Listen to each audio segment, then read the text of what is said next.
السلام علیکم. بسم اللہ الرحمن الرحیم.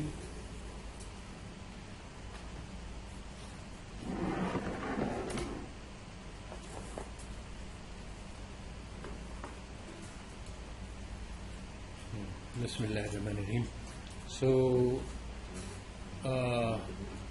ویسے میں اردو میں بات کروں کہ انگریزی میں، جیسے آپ لوگوں کو پسند ہے. انگلش یا اردو؟ ایک اسٹوڈنٹ سے فارم ہو گیا آئی. اچھا، جب تک اردو بولے اس کے بعد ٹھیک ہے. تو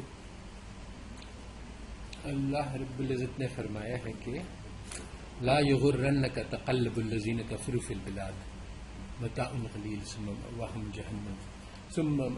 جہنم بئس المہاد. کہ تم لوگوں کو یہ کافروں کا ظاہری غلبہ اور شان و شوکت دھوکے میں نہ ڈالے. تو اس وقت ایسے ہی حال ہے کہ مسلمان لوگ بالعموم مغرب والوں کی دنیا پر غلبے کی وجہ سے دھوکے کھا گئے ہیں، اور وہی سمجھنے لگے ہیں کہ سارے ان کے علوم جو ہے وہ بہت مضبوط اور ٹھوس قسم کے ہیں، اور ہمارے پاس ان کے مقابلے میں کچھ نہیں ہے. ہم فقیر ہیں، وہ غنی ہیں، تو اب ہمارا کوئی چارہ نہیں سوائے اس کے کہ ہم ان سے بورو کریں. تو خاص طور پہ اکنامکس میں ہوا کہ حالانکہ سارا کا سارا چیز جو ان کے پاس ہے بالکل ہی غلط ہے، مگر اور جگہ جگہ پہ قرآن سے ٹکراتی ہے. مگر اب ہمارے لوگ اتنے مرعوب ہو گئے مغرب سے کہ انہوں نے کہا کہ اگر قرآن سے ٹکراتی ہے تو سیمولسن کی بات جو ہے وہ صحیح ہے، اور قرآن کو ہم تعویل کر لیں گے کوئی نہ کوئی. تو مثلاً تو بس یہ مرعوبیت کا اثر ہے. مثلاً یہ کہ ان لوگوں نے کہا کہ اسکیئرسٹی جو ہے وہ بنیاد ہے اکنامکس کی. ہمارے جو پہلے جنریشن کے علماء تھے وہ مرعوب نہیں تھے، مودودی صاحب تھے، باقر صدر تھا، اور بہت سے لوگ تھے. انہوں نے کہا نہیں، یہ تو ہو ہی نہیں سکتا. اللہ تعالیٰ نے کہا کہ فضل اللہ الواسع، اللہ تعالیٰ کا فضل وسیع ہے، تو اسکیئرسٹی کہاں سے آئی؟ تو ان لوگ نے کہا کہ نہیں، یہ غلط ہے. دوسرے جنریشن نے کہا کہ نہیں، جب وہ کہہ رہے ہیں تو یہ صحیح ہونا ہی ہونا ہے. اب جو ہے وہ قرآن کی ہم کیسے تعویل کریں؟ تو انہوں نے اسکیئرسٹی کے مطابق آیات نکال دی، اور جو فضل اللہ والی ہے اس کو ایک طرف کونے میں رکھ دیا کہ اس کا کچھ اور مطلب ہوگا جو ہمیں سمجھ میں نہیں آتا. تو جو سب سے بنیادی مسئلہ ہے وہ یہ ہے کہ قرآن سٹارٹ کرتا ہے اصل میں ویسٹرن ایپسٹمالوجی، یعنی ان کی تھیوری آف نالج جو ہے یہ بالکل غلط ہے. ان لوگ نے شروع کیا اپنا کام نالج کا اپنے عیسائیت کے انکار سے. تو جب انہوں نے دین سے انکار کیا تو انہوں نے اس کے ساتھ ساتھ ایک فلسفہ وضع کیا جس کو فلاسفی آف سائنس کہتے ہیں، اور انہوں نے ساری غیر مشہود سے انکار کر دیا. تو قرآن تو شروع ہوتا ہے کہ الذین یؤمنون بالغیب، اور ان لوگوں نے ینکرون بالغیب جو ہے وہ اپنا مذہب بنا لیا. تو باقاعدہ یعنی اس کی جھلک سارے ان کے علوم پہ ہے. جیسے کہ اکنامکس میں اگر آپ سوچیں تو یہ ریویلڈ پریفرنس کیا ہے کوئی بتلاتا نہیں ہے، اس کے پیچھے جو تاریخ ہے. مگر دراصل بات یہ ہے کہ پریفرنس جو ہے وہ دل کی ایک کیفیت کا نام ہے کہ مجھے یہ چیز پسند ہے اور وہ دوسری چیز ناپسند ہے. تو یہ دل کی کیفیت تو غیر مشہود ہے، تو اس کو انہوں نے کہا کہ یہ اس کو ہم نہیں مانتے. اب غیر مشہود کا مظاہرہ مشاہدے میں کیسے ہوتا ہے کہ آپ کے سامنے دو چیزیں رکھ دیں، اس میں سے کوئی چیز آپ چن لیں، تو پھر وہ آپ کی ترجیح کا اظہار کرتا ہے. That is revealed preference. میں نے کہا کہ ہم اپنی تھیوری جو ہے وہ ریویلڈ پریفرنس کی بنا پہ بنائیں گے اور پریفرنس کی بنا پر نہیں بنائیں گے. تو یہ ہے ایک چیز کا انکار، یعنی کہ جو غیر مشہود ہے اس کا انکار. حالانکہ وہ بنیادی چیز ہے کہ یعنی دل میں کس کی ترجیح ہے وہ اس کے بغیر گزارا نہیں ہوتا. چنانچہ اس معاملے میں انہوں نے بڑی بڑی غلطیاں کی ہیں جو ان کے خود اپنے فلاسفہ نے دیکھی ہیں کہ یعنی اصل میں چوائس سے ریفرنس کا تعلق اتنا مضبوط نہیں ہے جتنا وہ سمجھ رہے ہیں. ابھی میرے سامنے کوئی دو پھل لے کے آ جائے جس میں سے دونوں سے میں کسی کو نہیں چاہتا ہوں, کسی کو نہیں جانتا ہوں, تو میں ان میں سے ایک چن لوں گا, حالانکہ میری ترجیح نہیں ہوگی. ہو سکتا ہے کہ میں اس کو چنوں جو مجھے پسند نہیں آئے. یہ ویسے یعنی دیکھنے میں معمولی بات لگتی ہے, مگر اس کی بنیاد پہ بہت گہری گہری غلطیاں انہوں نے کی ہیں اپنے علوم میں.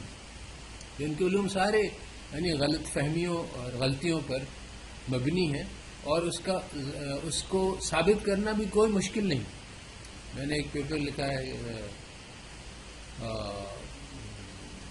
سروے آف دی لٹریچر, جو کہ نیو کلاسیکل یوٹیلٹی میکسیمائزیشن کے بارے میں جتنی یعنی ثبوت ہیں جو بہت سارے ہیں اور بہت مختلف علاقوں سے ہیں, the evidence against neo classical utility theory. اس میں اتنا سارا ایویڈنس ہے کہ یعنی اس تھیوری کو کوئی بنیاد ہی نہیں باقی رہتی ہے, پھر بھی اسی کو لے کے چل رہے ہیں, حالانکہ وہ غلط ثابت کی جا چکی ہے بہت سارے طریقے سے, ایک نہیں اس کے ہزاروں دلائل.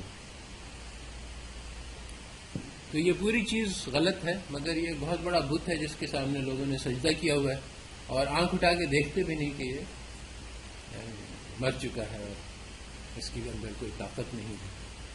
تو ورنہ آنکھ اٹھا کے دیکھیں تو فوراً پتہ چل جائے کہ یہ غلط ہے.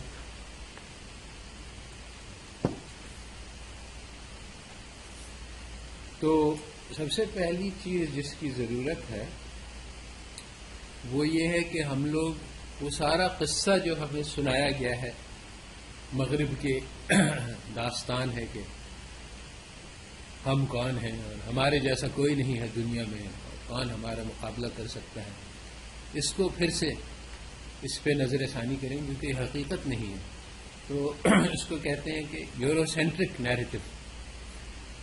ان کا یہ کہنا ہے, اور جس کو سب لوگ مان لیا ہے, ہمارے لوگ بھی یہی سمجھتے ہیں کہ 16ویں صدی عیسوی میں انلائٹنمنٹ ہوا, یعنی نور دنیا میں آیا پہلی مرتبہ.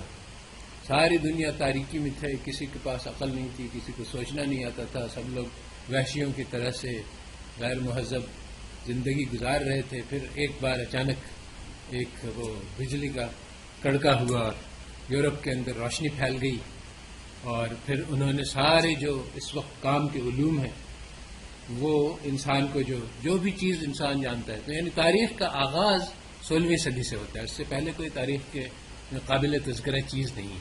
پھر جو سارے موجودہ ماڈرن علوم ہیں, کیمسٹری ہے, بایولوجی ہے, فزکس ہے, اکنامکس ہے, پولیٹیکل سائنس ہے, یہ سب انہوں نے ایجاد کیے, جو کہ انہوں نے کیے.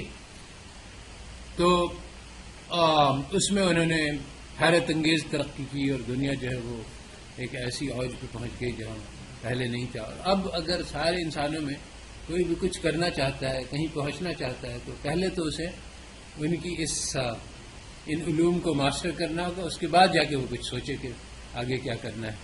ہم لوگ جو ہے وہ 300 سال ان سے پیچھے ہیں, اور 300 سال بعد ہم اگر ان کے مقابلے میں پہنچیں, یعنی اس وقت جو ہے میں جب کرٹیسائز کرتا ہوں تو کہتے ہیں آپ ہوتے کون ہیں, شکل دیکھیے منہ میں اپنے آنے میں کہ آپ مغرب والوں کی تنقید کریں. آپ کے ہاتھ میں کمپیوٹر ہے اور آپ کے وہ کمرے میں بیٹھے ہیں جو کہ مغربی علوم نے بنایا ہے, اور یعنی سب چیز آپ کے, جوتا ہے جاپانی اور پتلون ہندوستانی, سر پہ لال ٹوپی روسی, پھر دل ہے پاکستانی.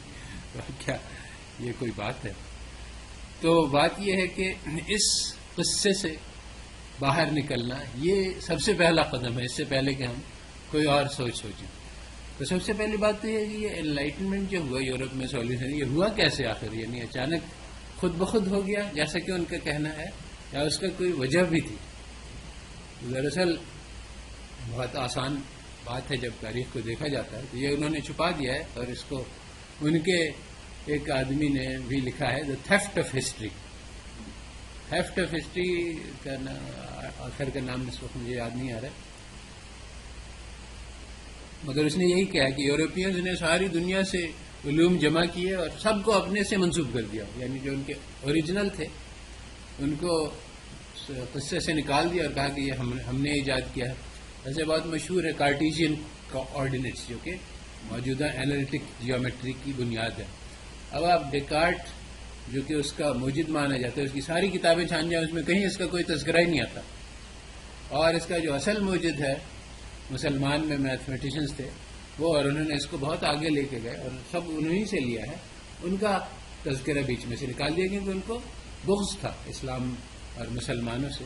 تو جہاں جہاں انہوں نے وہاں ان کی یعنی روٹ ملتا تھا وہ بیچ میں سے نکال دیا. اور جہاں ہو سکا وہ انہوں نے اس کے پیچھے جا کے گریکس اور یونانیوں سے اس کا رشتہ جوڑ دیا اور بیچ میں مسلمانوں کا تذکرہ حذف کر دیا. اگر گریکس یونانیوں میں کچھ نہیں ملتا تھا تو وہ انہوں نے پھر اس کی نیا موجود ایجاد کیا جو کہ یورپین میں تھا. تو اب ہم لوگوں کو یہی لگتا ہے کہ اچھا ساری دنیا کی ساری چیزیں انہوں نے بنائی، حالانکہ ایسا نہیں ہے. بلکہ اس سے بھی زیادہ حیرت انگیز بات میں آپ کو آگے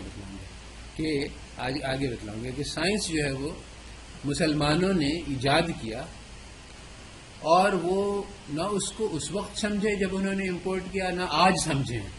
یعنی 400 سال ہو گئے، ابھی بھی ایک کتاب ہے چامرز کی جو بہت مشہور ہے اور پڑھائی جاتی ہے، what is this thing called science, اور اس میں انہوں نے 16 مختلف موقف بیان کیے ہیں کہ سائنس یہ ہے، سائنس وہ ہے. آخر میں ہمارے پاس اس چیز کا کوئی تسلی بخش جواب نہیں ہے. تو بات یہ ہے کہ سائنس ان کی ایجاد ہی نہیں ہے، وہ انہوں نے ایک غیر یعنی اپنے سے غیروں سے، عربوں سے، مسلمانوں سے ایک چیز لی تھی اور اس کو کبھی سمجھنے نہ پائے. یہ دو چیزیں یہاں پہ سمجھنے کی بات ہے کہ ایک سائنس کی اپلیکیشن ہے، جیسے ایک آدمی ڈرائیو کرنا سیکھ جائے، اور ایک ہے اس کو بنانا، یعنی اس کا انجن. آدمی کو ڈرائیو کرنا تو بہت بہترین آ سکتا ہے، مگر ہو سکتا ہے کہ اس کو انجن کے بارے میں کوئی خبر ہی نہیں ہو. تو چنانچہ اسی طرح کا معاملہ، ایک بنی بنائی چیز ان کو مل گئی، ان کو استعمال کرنا انہوں نے سیکھ لیا، اس کو بہت آگے لے کے گئے، مگر وہ کیا ہے ابھی بھی نہیں سمجھ پائے. اور اس کا میں بتلاؤں گا کہ یہ کیوں ہوا کہ وہ اس کو سمجھ نہیں پایا، اور ابھی بھی نہیں سمجھ. ابھی بھی اس پہ بحث چل رہی ہے کہ what is this science, philosophy of science. تو بس اس کا میں نے کئی ان کی تھیوریز ڈسکور کی ہیں کہ فرانسس بیکن نے سب سے پہلے کہا کہ یہ فائنڈنگ پیٹرنز ہے، کیونکہ دراصل جو اصل مسئلہ ہے نا، انہوں نے سائنس کو مشہود سے بائنڈ کر دیا کہ دین جو ہے وہ غیر مشہود کے بارے میں ہے، سائنس جو ہے وہ مشاہدے کے بارے میں ہے. حالانکہ یہ غلط ہے، سائنس بھی غیر مشہود کے بارے میں ہے، مگر انہوں نے اپنے فلسفے میں اس کو اپنا دین بنا لیا کہ سائنس کا جو ہے وہ مشہودے سے تعلق ہے، مشاہدے سے تعلق ہے، اور اس کا غیر مشہود سے یعنی اللہ تعالیٰ سے اور ہر قسم کی غیب چیز سے کوئی تعلق نہیں. تو یعنی اس بنیادی مفروضے کی بنا پر وہ سائنس کی حقیقی انڈرسٹینڈنگ سے محروم ہو گئے، اور ابھی تک محروم ہے. ابھی تک ان کا یہی موقف ہے، اس پہ باز نہیں آئے ہیں وہ. حالانکہ بہت سارے صریح دلائل ہیں کہ یہ سائنس کو یعنی غیر مشہودی پہ. تو فرانسس بیکن نے کہا کہ آپ مشاہدے کی چیزوں کو دیکھیں، اس میں سے پیٹرن نکال لیں، تو یہ ہے سائنس، اس کو کہتے ہیں انڈکشن. اور ڈیکارٹ نے کہا ڈیڈکٹیو ریزننگ ہے، جو کہ ایکچولی گریکس کا میتھڈ تھا اور مسلمانوں کا نہیں تھا. مسلمانوں نے ڈیڈکٹیو میتھڈ کو غلط ثابت کر کے سائنس لائے تھے اس کی جگہ پہ. تو یہ وہ پرانے چیز پہ واپس چلے گئے. نیوٹن اور لائبنٹس جو ہے وہ تھوڑا بہت سمجھے بات کو، اور اسی لیے نیوٹن نے جو ہے وہ گریوٹی ڈسکور کی، جس کا مذاق اڑایا گیا کہ تم یعنی وہی پرانی دینداروں والی باتیں کر رہے ہو کہ ایک چیز ہے جو کہ ہمیں نظر نہیں آتی، اور یعنی وہ تم کہہ رہے ہو کہ دنیا ہے اور چاند ہے اور یہ دونوں آپس میں ایک کشش ہے، حالانکہ کوئی ایسا فورس ہمیں نظر نہیں آتا. اس کا بڑا مذاق اڑایا گیا، مگر چونکہ اس کی تھیوری جو ہے وہ آخر میں بہت پکی ثابت ہوئی. تو بیسیکلی وہ کہہ رہا تھا کہ جیسے کہ مشہور ہے کہ سیب گرتا ہے تو یہ کیوں گرتا ہے، اس لیے کہ اس کے پیچھے ایک غیر مشہود چیز ہے جو کہ گریوٹی ہے، جو کہ اس کو چلا رہی ہے. تو ابھی تک پازیٹیوسٹ کونز یہ سب اسی کوشش میں رہے ہیں کہ جو غیر مشہود چیز ہے اس سے انکار کر دیں اور پھر بھی سائنس کو چلائیں، اور نہیں چلا سکے ہیں، اور اس کی وجہ سے سائنس تک کو سمجھ نہیں پائے ہیں. تو ابھی یعنی یہ ویکیپیڈیا سے میں نے ایک پیراگراف کاپی کیا ہے جسٹ ٹو شو کہ یہ current state of the art ہے کہ there is no consensus among philosophers about many of the central problems concerned with the philosophy of science. Whether science can reveal the truth about unobservable things, یہی بنیادی مسئلہ ہے. Whether scientific reason can be justified at all. کیونکہ جب ہم کہتے ہیں کہ اس کے پیچھے ایک غیر مشہود ہے تو اب اس کا لاجیکل جسٹیفیکیشن نہیں دیا جا سکتا ہے. اب یہ دل تو اس کی گواہی دے سکتا ہے کہ ہاں اتنی بڑی کائنات ہے، اس کو کس نے بنایا، ضرور اللہ تعالی نے بنایا، دل تو گواہی دے سکتا ہے، مگر آپ اس کے کوئی عقلی دلیل دیں جس میں 2+2=4 کی طرح سے ثابت کر کے دکھائیں، یہ نہیں ہو سکتا. تو یہ لوگ اسی کی کوشش میں گے 2+2=4 تک کے ثابت کر کے دکھائیں، اور وہاں تک پہنچ نہیں پائے اور نہ پہنچ سکیں گے کبھی. تو جیسے کہ میں نے کہا کہ سائنس جو ہے وہ اس کی اصل یہ ہے جو مسلمانوں نے ڈسکور کی، گریکس اس تک نہیں پہنچے تھے، کہ جو مشاہدہ ہے اس سے ہم غیر مشہود کی طرف پہنچ جائیں. ہم کائنات کو دیکھیں کہ کتنی خوبصورت ہے اور کتنی زبردست اس میں وہ ہے، اور کہیں کہ تبارک اللہ احسن الخالقین. اور اس کو کہتے ہیں کہ یعنی اگر ہم چلتے پھرتے جائیں اور ہمیں کوئی گھڑی نظر آئے جو بہت بہترین ہو، اس سے ٹائم بھی پتہ چلتا ہو، کام کی بھی چیز ہو، مفید بھی ہو، اور اس کے اندر جو ہم دیکھیں کہ اتنے کل پرزے ہیں جو ایک دوسرے سے جڑے ہوئے ہیں، ہم کہیں کہ نہیں، یہ نہیں ہو سکتا کہ ایسے ہی خود بخود بن گئی، بلکہ اس کو بنانے والا کوئی ہے، تو اللہ تعالی کی. تو یہ انہوں نے اس سے انکار کر دیا کہ نہیں، کوئی اللہ نہیں ہے اور کوئی بنانے والا نہیں ہے. اور یہ پوری ایوولوشن کی تھیوری اسی بات پہ ہے کہ اتنا بڑا نظام جو کہ بہت بہترین طریقے سے چل رہا ہے، یہ خود بخود پیدا ہو گیا رینڈملی.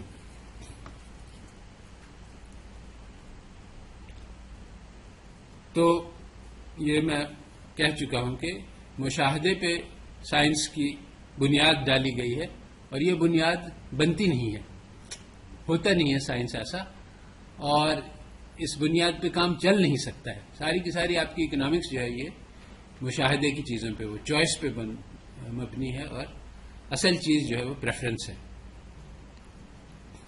تو یہ نہ صرف اکنامکس بلکہ پوری ویسٹرن تھیوری آف نالج میں فلاز ہیں.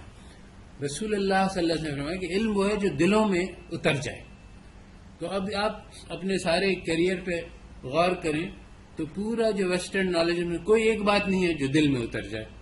اور دوسری نالج کی صفت یہ ہے کہ وہ آپ کو دنیا میں رہنا سکھلاتی ہے کہ اس میں ہمیں کیا کرنا ہے. تو پوری آپ ویسٹرن یعنی نالج سیکھ جائیں، کیمسٹری، بایولوجی، فزکس، سب کچھ شامل. اس سے کوئی آدمی کوئی ایک مسئلہ آپ کی زندگی میں حل ہو تو وہ مجھے بتلائیں، کیونکہ مجھے ابھی تک تو اس کا کوئی وہ نہیں ملا. تو جو نالج ہے وہ اس چیز کی ہے جو ہمارے دلوں کی کیفیات ہیں، اور پھر اس چیز کی ہے جو ہمیں کچھ سکھلاتا ہے کہ دنیا میں کر جائیں. آپ ایک پی ایچ ڈی اکنامکس لے لیں، ہارورڈ سے لے لیں، اور اس سے کہیں کہ آپ پاکستان کے جو ایک معاشی مسائل ہیں ان کے کوئی حل ہمیں بتلائیں، تو وہ نہیں بتلا سکیں گے. بلکہ جیفری سیکس بہت مشہور ہے کہ اس نے وہ ہارورڈ سے پی ایچ ڈی کر گیا، اور اس میں کانفیڈنس بہت پیدا ہو جاتا ہے کہ ہاں بھائی ساری دنیا کے علوم. وہ جا کے اس نے کہا کہ رشیا میں جو کمیونسٹ ٹرانزیشن ہو رہا ہے اس کو میں بتلاتا ہوں کہ کیسے صحیح کرنا ہے، اور پوری اکانومی کو اس نے ملیا میٹ کر دیا اور خاک میں ملا دیا. اس پہ یعنی بہت سارے شواہد ہیں کہ اس نے کہا کہ یہاں فری مارکیٹس لے کے آ جاؤ، اور یہ کر دو اور وہ کر دو، شاک اسٹریٹجی چلاؤ. اور اس سے یعنی 2-3 سال میں رشین کا پروڈکشن لیول جو ہے 50% کم ہو گیا. وہاں پہلے لوگ کوئی بھوکے نہیں ہوتے تھے، بڑی تعداد میں بھوکے ننگے آ گئے، اور ایک چھوٹے سا طبقہ تھا جو کہ کروڑوں اور اربوں روپے کا مالک بن گیا. یہ سارا جیفری سیکس نے کیا ہارورڈ سے پی ایچ ڈی کر کے. اور آج بھی یہی حال ہے. آپ لوگوں کو یعنی آپ لوگوں نے کئی سال اکنامکس پڑھی ہے، تو کچھ تو ہونا چاہیے کہ آپ جا کے کسی کو، اگر پی ایم آپ کو بلائے کہ بھائی پاکستان کے مسائل میں سے مجھے کسی ایک کے بارے میں کچھ بتلا دو جس سے مجھے کوئی فائدہ ہو، تو اگر آپ کچھ بتلائیں گی تو اس سے نقصان ہو جائے گا، اور کچھ چپ رہیں گے تو کم از کم یہ ہوگا کہ آپ نے خرابی نہیں. تو مگر کوئی فائدے کی چیز آپ نے ابھی تک سیکھی نہیں، اس لیے کہ یہ اس پورے یعنی نصاب میں شامل ہی نہیں ہے. تو بات یہ ہے کہ جو ویزیبل ڈومین آف ایکشن ہے، جو ہمیں نظر آ رہا ہے، جو کرنے کا کام ہے، یہ بہت تھوڑا سا ہے. جیسے کہ آئس برگ ہوتا ہے، اس کا تھوڑا سا حصہ، اور جو اصل چیز ہے وہ چھپی ہوئی ہے، انڈر دا واٹر ہے. وہ انسان کی نیت ہے، وہ اس کا اخلاص ہے، وہ اس کا کردار ہے جس کا کوئی تذکرہ نہیں آتا. ساری کی ساری اکنامکس اس بات پہ چلتی ہے کہ بھی انسان کے اندر کردار ہے، اخلاق ہیں، صفات ہیں، تب تو وہ چلائے گا، بہت کچھ کر لے گا. اگر اس کے اندر کردار نہیں، اخلاص نہیں، وہ گریڈی ہے، سیلفش ہے، اور وہ چاہتا ہے کہ میں اپنی یوٹیلٹی کو میکسیمائز کر لوں چاہے دنیا کا کچھ ہو جائے. اور یہی آپ لوگ کی اکنامکس میں کتاب میں لکھا ہوا ہے کہ ہر انسان ایسا ہے کہ وہ اپنی یوٹیلٹی کو میکسیمائز کرتا ہے. اس کی یوٹیلٹی میں اس کا تذکرہ ہی نہیں, یوٹیلٹی آف کنزمپشن ہی نہیں. میں جو کھا رہا ہوں اس سے مجھے فائدہ ہوتا ہے, اگر دوسرے کھا رہا ہے یا نہیں کھا رہا ہے یا آپ نے اسے چھین کے لے لیا پھر بھی آپ کی یوٹیلٹی میکسیمائز ہو جائے گی.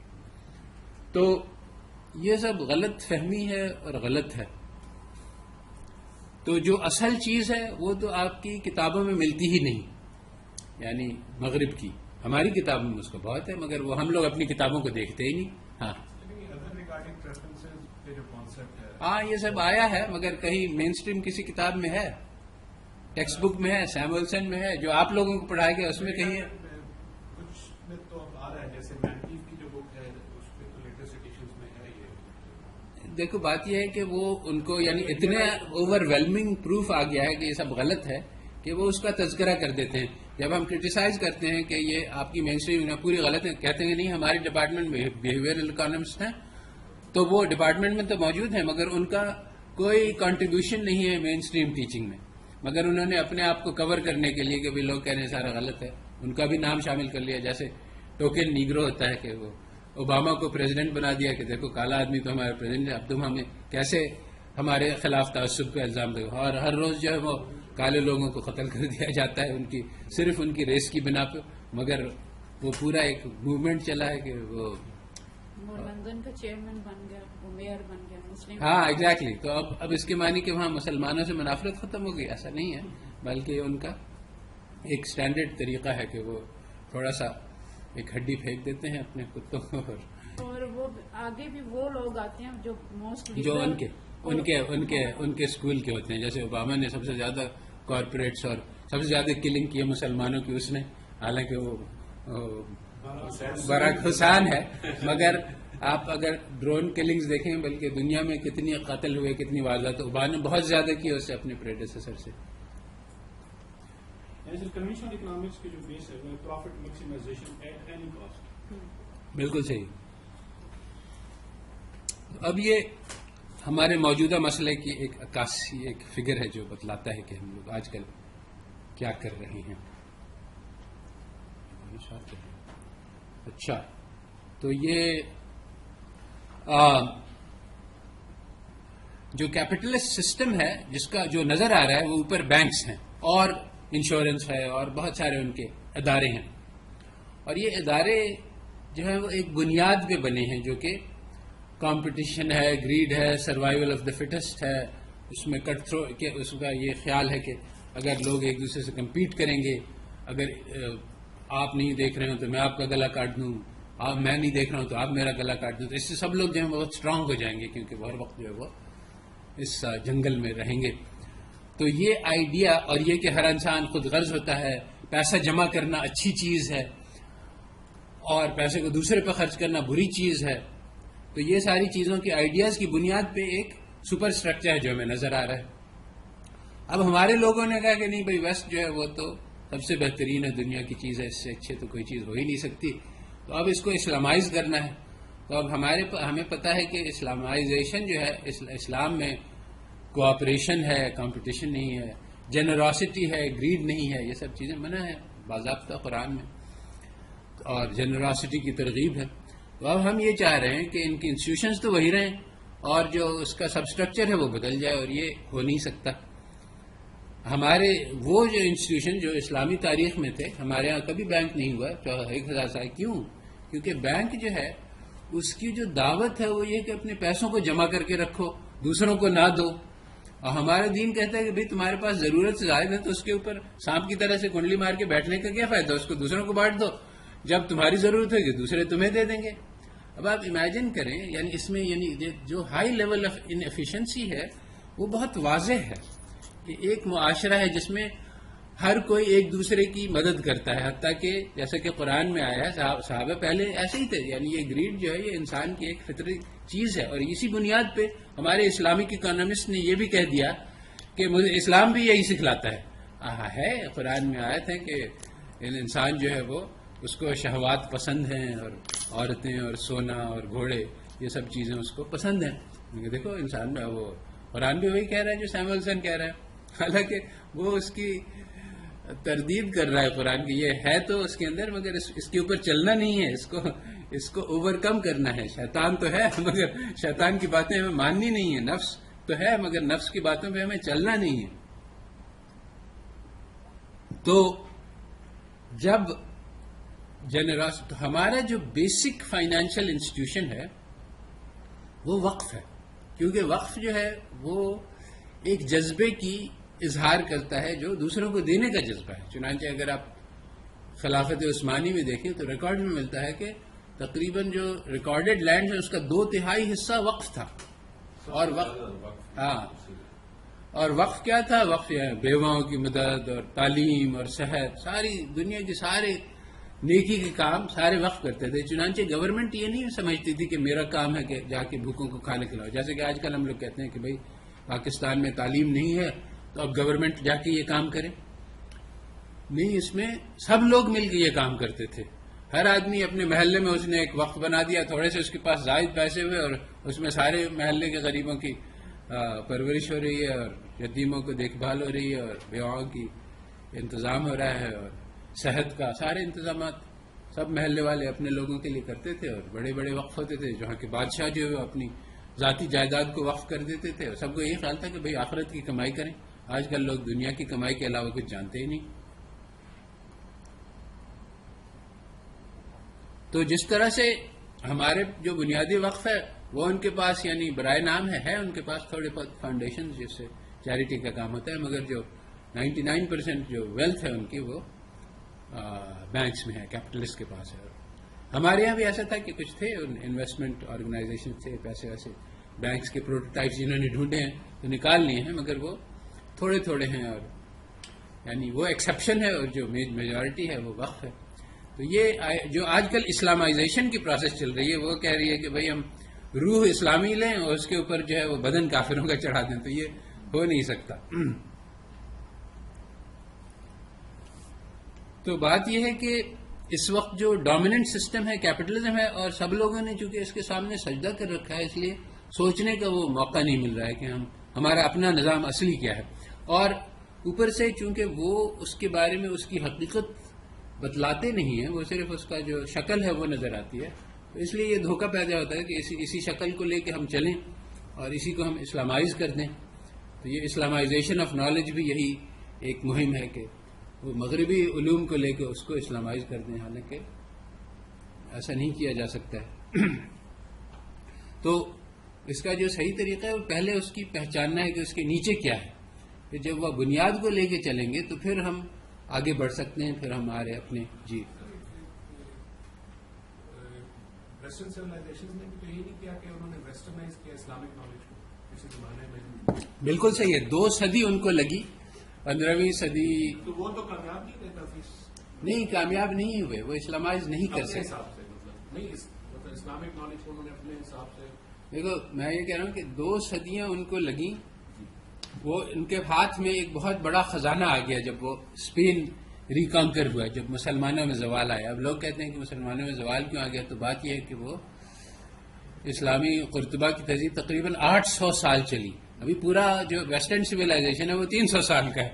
تو اب یعنی یہ 800 سال میں عروج ہوا, پھر زوال ہوا. اللہ تعالیٰ نے کہا کہ تلک الایام نداولها بین الناس. اب اس میں کوئی حیرت کی بات نہیں ہے کہ یعنی ایکسٹریم پہ پہنچ کے وہ بالکل لگژری میں مست ہو گئے تھے اور شراب اور وہ سب چیزیں چلتی تھیں. تو اور ان کو یعنی اس کے بہت سارے قصے ہیں کہ کیسے وہ لوگ مست تھے اپنے.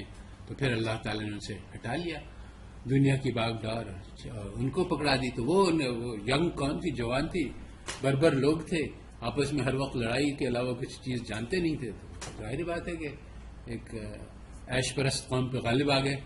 پھر ان کے ہاتھ میں یہ خزانہ آیا جس کا ان کو کوئی یعنی دور دور سے ان کے علوم سے بہت دور تھا. تو انہوں نے بڑی مشکلوں سے اس کو 200 سال میں 100 سال تک تو عربی چلی. یورپ میں سارے ان کے کتابیں جو ہے وہ عربی میں پڑھائی جاتی تھیں, اور ہماری جو میڈیسن کی کتابیں ہیں گیلن کی وہ 200-300 سال تک پڑھائی گئیں, اور اس کے جو علوم ہیں وہ آج تک صحیح ثابت ہوئے. یعنی ان کے جو ہمارے جو بیسک ڈائیگرامز ہیں دل اور یہ سارے ہمارے مسلمانوں نے وضع کیے تھے، اور ان کے یہاں چلے کئی صدیوں تک چلے، کئی 100 سالوں تک چلے.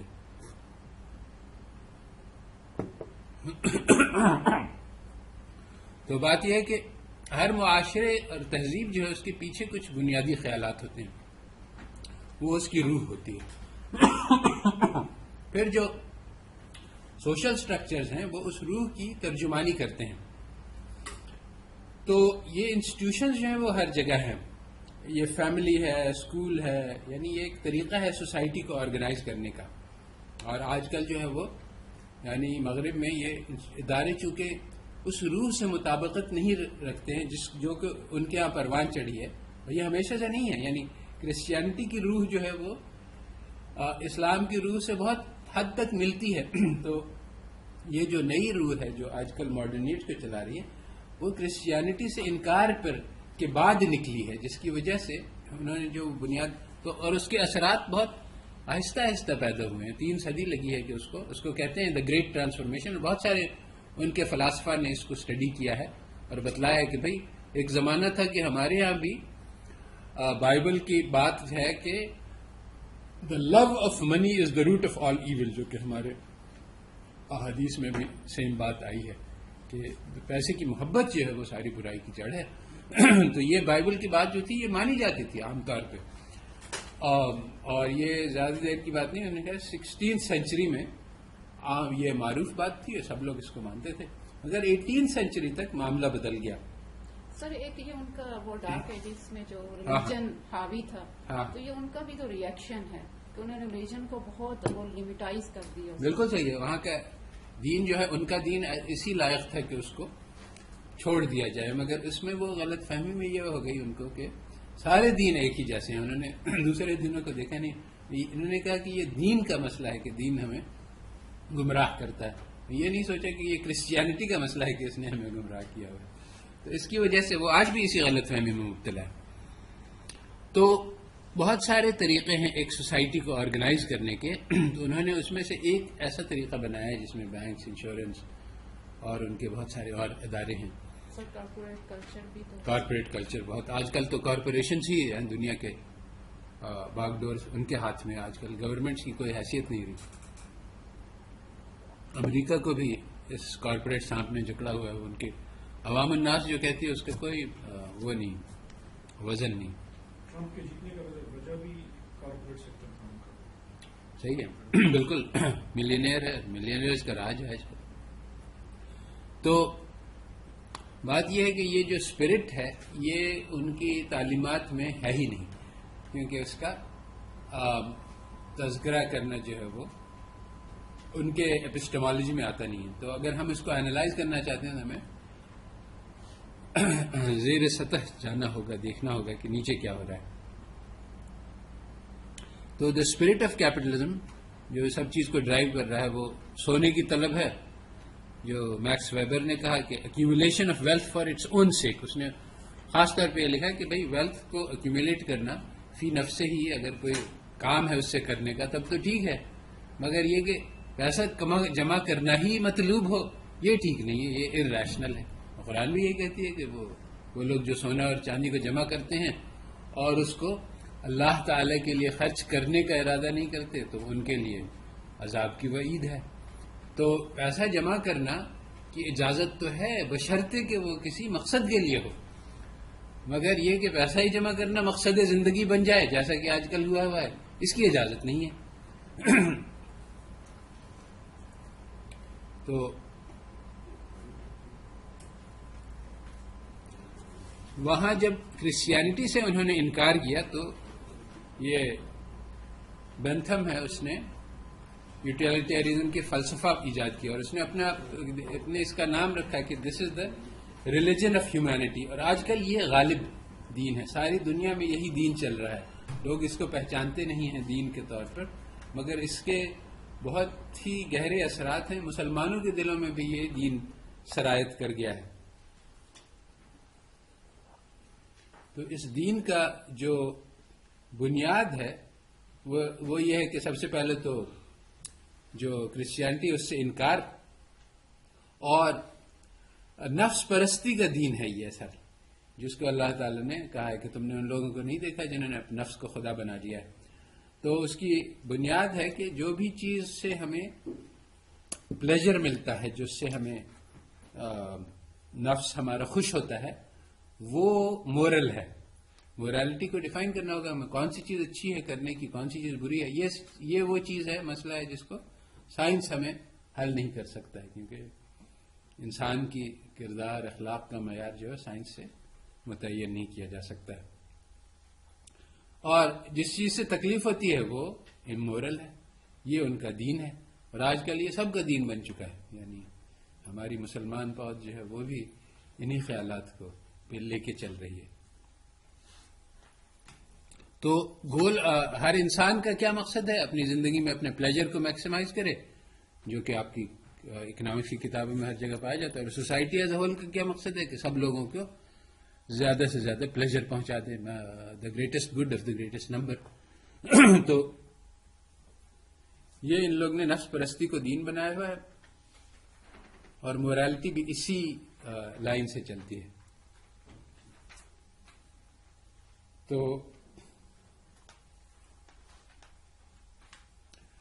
جو بلڈنگ بلاک آف سوسائٹی ہیں، اگر ہمیں ایک معاشرے کی تعمیر کرنا ہے، خاص طور پہ ایک اسلامی معاشرے کی تعمیر کرنا ہے، تو اس میں سب سے پہلے تو فرد کی تعمیر ہوتی ہے، اس کے اندر کی کردار سازی ہوتی ہے، جس کی ہمارے پاس بے شمار کتابیں ہیں، تفصیل ہیں. کردار کیا ہوتا ہے، یعنی قرآن ہمیں سکھلاتا ہے کہ بہادری جو ہے وہ مطلوب ہے، بزدلی نہیں ہے، سخاوت مطلوب ہے، خود غرضی نہیں ہے.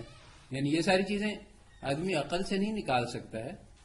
اگر عقل انسان لگائے گا تو وہ کہیں نہیں پہنچ سکتی ہے. ہو سکتا ہے کہ عقل ہمیں بتلائے، جیسے کہ مغرب والوں کی عقل بتلاتی ہے کہ بھائی خود غرضی مقصود ہے، کیونکہ آخر تمہارا کون خیال رکھے گا تم کو اپنا خیال، اگر تم اپنا خود خیال نہیں رکھو گے. یہ ان کا بنیادی فلسفہ. اسلام میں جو مرکز حیثیت حاصل ہے نا، وہ دل کو ہے، قلب کو. بے شک. اور ایمان کا بھی ایمان بالغیب کا تعلق بھی دل سے ہے. بے شک. اور وہ عقل کو مرکز مانتے ہیں. بے شک بے شک. تو قرآن میں بھی آیا ہے کہ کیا وہ اپنے دل سے سوچتے سمجھتے نہیں، کئی جگہ پہ آیا. بالکل صحیح ہے. تو اس وجہ سے ہے کہ عقل کو چھوڑ کے اگر دل کو مرکز بنایا جائے تو سارے آئی تھنک کہ وہ پرابلمس حل ہو جاتے ہیں. اور ایک یہ بھی ہے کہ شیطان کو اللہ تعالیٰ نے اختیار دیا ہے کہ وہ وسوسہ ڈالتے ہیں تو وہ عقل میں ڈالتے ہیں، دماغ میں ڈالتے ہیں. دل پہ اس کی وہ جو ہے نا پہنچ نہیں ہے، دل کے باہر ہے، دل پہ وہ اٹیک نہیں کر سکتا قلب کو. بالکل صحیح ہے، بالکل صحیح ہے، آپ کی بات بالکل صحیح ہے. اور ایسا ہی ہے. اور سارے کے سارے مغربی علوم جو ہیں وہ دماغ سے متعلق ہیں اور دل سے ان کا کوئی تعلق نہیں، جس کی وجہ سے وہ حقیقت سے بہت دور پہنچ گئے ہیں. تو ان کے ہاں یہ بنیادی مفروضہ ہے. اور آج ہمارے معاشرے پہ اس کا بہت گہرا اثر ہو چکا ہے پیدا، کہ ہر انسان خود غرض ہے بنیادی طور پہ، اور اس کو خود غرضی کرنی چاہیے، جس کی وجہ سے اب شادیاں ٹوٹ رہی ہیں. اور ہمارے بچے آج کل جو ہے وہ نہیں مانتے ہیں کہ ہم والدین ان کی شادی طے کر دیں. وہ کہتے ہیں کہ نہیں، میں خود سے دیکھوں گا، اگر مجھے پسند آئی تو میں شادی کروں گا، نہیں پسند آئی تو نہیں کروں گا. یا لڑکیاں بھی یہ کہہ رہی ہیں کہ مجھے پسند آیا تو، اور اگر ٹھیک ہے تو اب ہم نے اس بنیاد پہ اب شادی کی تو اب 3 سال بعد ان کی پسند بدل گئی تو کہیں گے ٹھیک ہے خدا حافظ. سر وہ بھی ان کا فوکس ظاہر پہ ہے نا، ہاں اپیرنس پہ ہے. صحیح ہے. بہت سی چیزوں کو وہ اگنور کر دیتے ہیں. صحیح ہے. تو یہ دل والے یہ جو سیلف انٹرسٹ جو ہے اس کو انہوں نے خدا بنا لیا ہے اور یہ دین ہے. تو اب سوشل ریلیشن شپس ہماری چوائس پہ ہیں. یعنی والدین کا اگر میں ادب کروں، اگر مجھے پسند آئے، نہیں پسند آئے تو ان کو اولڈ فوکس ہوم میں ڈال دوں. تو میں ابھی ریسنٹلی کسی مغرب پرست سے ڈسکس کر رہا تھا تو نہیں وہ تو اگر طلاق دے دیں تو ان کو پھر وہ قانونی طور پہ ذمہ داری ہے کہ وہ سپورٹ کریں اپنی فیملی کو اور وہ اس کی ایلیمنی دیں. میں نے کہا ہاں ٹھیک ہے، ایک چیز ہوتی ہے قانونی ذمہ داری، وہی عقل والی بات، اور ایک دل والی بات ہوتی ہے کہ یہ بات اس نے غلط کی تو غلط کرنے پہ تو وہ کوئی نہیں مانتا، مگر کہتے ہیں کہ ہاں اس کی ذمہ داری ہے تو وہ لیگل آبلیگیشنز کو اپنے پورا کریں. تو یہ لا اور اس کا فرق ہے بہت. تو یہ اسلامک ویو جو ہے کہ ہمارا والدین کا ہمارے اوپر حق ہے، یہ نہیں ہے کہ ہم اپنی مرضی سے ان کی خدمت کریں، دل چاہے تو کریں، دل چاہے تو نہ کریں. اسی طرح سے معاشرت کا، امت کا، ہمارے پاس کوئی آزادی نہیں ہے کہ ہم اپنی مرضی سے کچھ کر سکیں. جو ہمارے اوپر یعنی اسی لیے لکھا ہے، یعنی احادیث میں آیا کہ مسلمان کے لیے دنیا تو قید خانہ ہے، مومن کے لیے وہ جیل میں بند ہے، وہ اپنی مرضی سے کچھ کر نہیں سکتا. اس کو جو اللہ صبح اٹھا فجر پہ جاؤ، وضو کرو، روزہ رکھو، زکوٰۃ دو، اب اس میں کوئی اس کو چارہ نہیں کہ مجھے دل نہیں چاہ رہا آج میں نماز نہیں پڑھوں گا. تو پرسنل چوائس نہیں ہے انسان کی. ایک معاشرت میں وہ بندھا ہوا ہے، اس کے یعنی بہت سارے اس کے والدین کے حقوق ہیں، بھائی باپ کے حقوق ہیں، پڑوسی کے حقوق ہیں، محلے والوں کے حقوق ہیں، وہ سب کو اس کو ادا کرنا ہے. اور پھر جو ہے وہ یعنی اپنی ذاتی آزادی تو بیچ میں سے غائب ہو جاتی ہے اس میں سے. تو یہ اس کے برعکس ویسٹرن کنسپشن یہ ہے کہ ساری چیزیں ہر انسان آزاد ہے پورا، اور جو مرضی آئے کرے، اور اس کے اوپر کسی کو کوئی حقوق نہیں ہے. جب یہ ہیومن رائٹس کی بات کرتے ہیں، یعنی یہ ایک بہت دلچسپ بات ہے جس کو لوگ نے نوٹس نہیں کیا ہے کہ ہیومن رائٹس کی بات جب یہ کرتے ہیں تو وہ اس لیے کہ میرے رائٹس پتہ چل جائیں تاکہ میں سب لوگوں سے وہ حاصل کر سکوں، یہ نہیں کہ میں اپنے حقوق ادا کر سکوں. اور اسلام میں ہیومن رائٹس کی بات ہوتی ہے تو وہ یہ اس لیے نہیں کہ ہم دوسروں سے وصول کریں، بلکہ دوسروں سے وصول کرنے کا کوئی وہ نہیں ہے. اگر کسی نے مجھے میرا حق نہیں دیا تو اللہ تعالیٰ اس سے بہت زیادہ دے دیں گے، اس لیے مجھے کوئی پرواہ نہیں ہے کہ کوئی مجھے حق دیتا ہے کہ نہیں، بلکہ مجھے اس کی پرواہ ہے کہ میرے اوپر کوئی حق باقی نہیں رہ جائے. اور اس کی یعنی بہت سارے یعنی ہم ایویڈنس دے سکتے ہیں کہ اسی طرح سے کہ یعنی حق جو ہے وہ اصل میں حق ہمارے یہاں ڈیوٹی کی کانسیپٹ ہے کہ میرے اوپر میرے ذمے کیا ہے. دوسرے کا ذمہ ہے وہ ان کی مرضی ہے، وہ دے تو بھی اچھا اور نہ دے تو بھی میرے کوئی نقصان نہیں، مگر میرے اوپر کوئی چیز نہیں رہ جائے. تو یہ ڈیوٹی اور یہ رائٹ ان دونوں میں بہت فرق ہے. تو ان کے ہاں جو فریڈم جو ہے وہ سب سے زیادہ مطلوب ہے، کیونکہ اصل میں انہوں نے آخرت سے انکار کر دیا. تو اب دنیا میں وہی جو حدیث میں آیا بہت گہری بات ہے کہ دنیا ان کی جنت ہے، اپنی مرضی سے جو مرضی آئے کریں. آخرت میں ان کے قید خانہ ہے کیونکہ وہاں نہیں کر سکیں گے. یہاں ہم قید ہیں، ہم اپنی مرضی نہیں چلا سکتے، جنت میں اپنی مرضی چلائیں گے. تو یہ ٹریڈ ہے اور یہی تجارت ہے. حضرت عمر رونے لگ گئے رسول اللہ صلی اللہ علیہ وسلم کی حالت کو دیکھ کے کہ چٹائی پہ پڑے ہوئے ہیں اور وہ پیٹھ پہ جو ہے وہ نشان ہے. تو وہ عمر کہہ کے آئے عمر تم اس پہ راضی نہیں ہو اللہ تعالیٰ سے کہ ان کو دنیا میں مل جائے ہمیں آخرت میں مل جائے. یہ ایک بارگین ہے جو ہم نے کی ہوئی ہے. اللہ تعالیٰ نے قرآن میں لکھا ہے کہ میں تو کافروں کے گھر سونے چاندی کے بنا دیتا، مگر تم لوگوں میں سے پھر سب ایک امت ہو جاتے، اس لیے تم لوگوں کو اس کی برداشت نہ ہوتی کہ ایک آدمی نے جو ہے وہ انکار کیا اسلام سے، اس کا گھر سونے کا بن گیا کہ یار جنت کس نے دیکھی ہے، آج ہی لے لو جو لینا ہے. تو ہم لوگ یہ کرتے. تو اس لیے اللہ تعالیٰ نے ہماری آزمائش کو اتنا کٹھن نہیں کیا. تو مگر ان کی ساری کی ساری اکنامکس یہی ہے کہ دنیا میں سونا چاندی کیسے بناؤ، اور ہم بھی یہی چاہ رہے ہیں کہ ہماری بھی سونا چاندی ہو جائے. اسلامک اکنامکس کے آپ کو بڑی بڑی کتابیں مل جائیں گے. اسلام بھی ہمیں یہی سکھاتا ہے کہ پیسے جمع کرو اور محل بناؤ دنیا میں. حالانکہ ایسا نہیں ہے. اسلام وہی سکھلاتا ہے جو مغرب والے سکھلاتے ہیں، حالانکہ بالکل غلط بات ہے.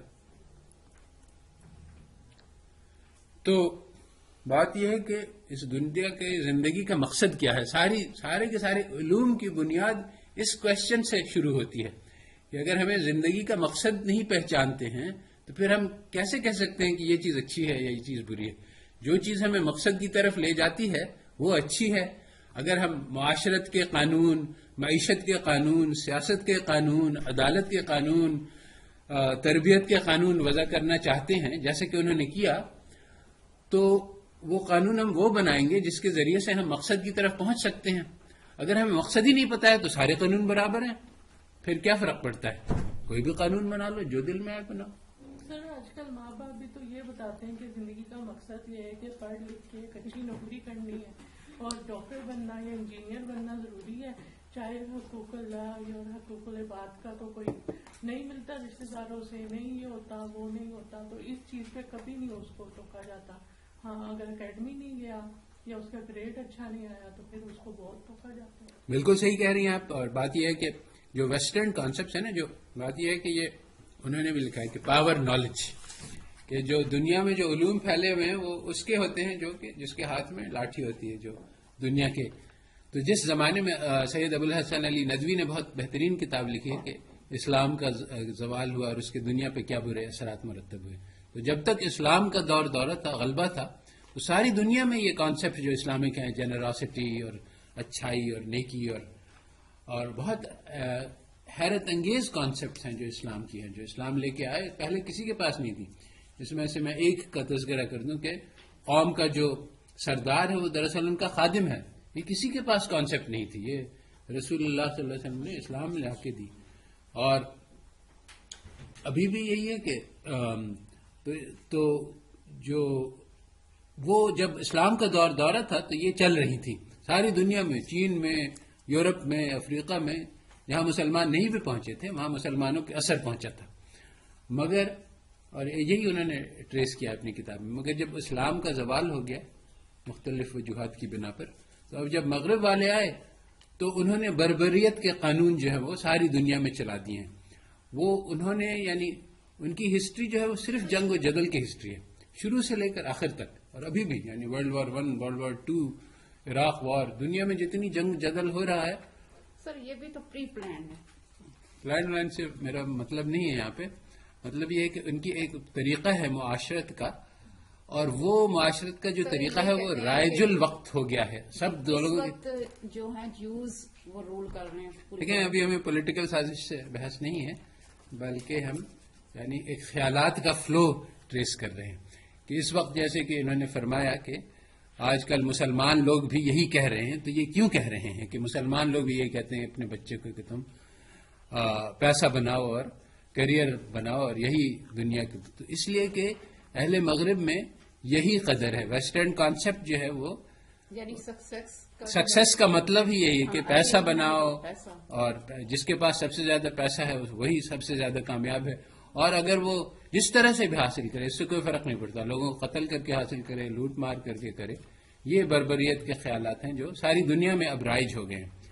تو یعنی ایسے جو بل گیٹس وغیرہ ہیں ان لوگوں نے بہت ظلم کیا ہے اور بہت قسم کے ظلم کیے ہیں. اور مائکروسافٹ ہے، ان سب نے یعنی، اور اس کو ڈاکیومنٹ کیا جا سکتا ہے کیسے کیسے انہوں نے یعنی لوگوں کو ظلم کر کے ان سے پیسے چھینے اور اپنے پیسے بنائے.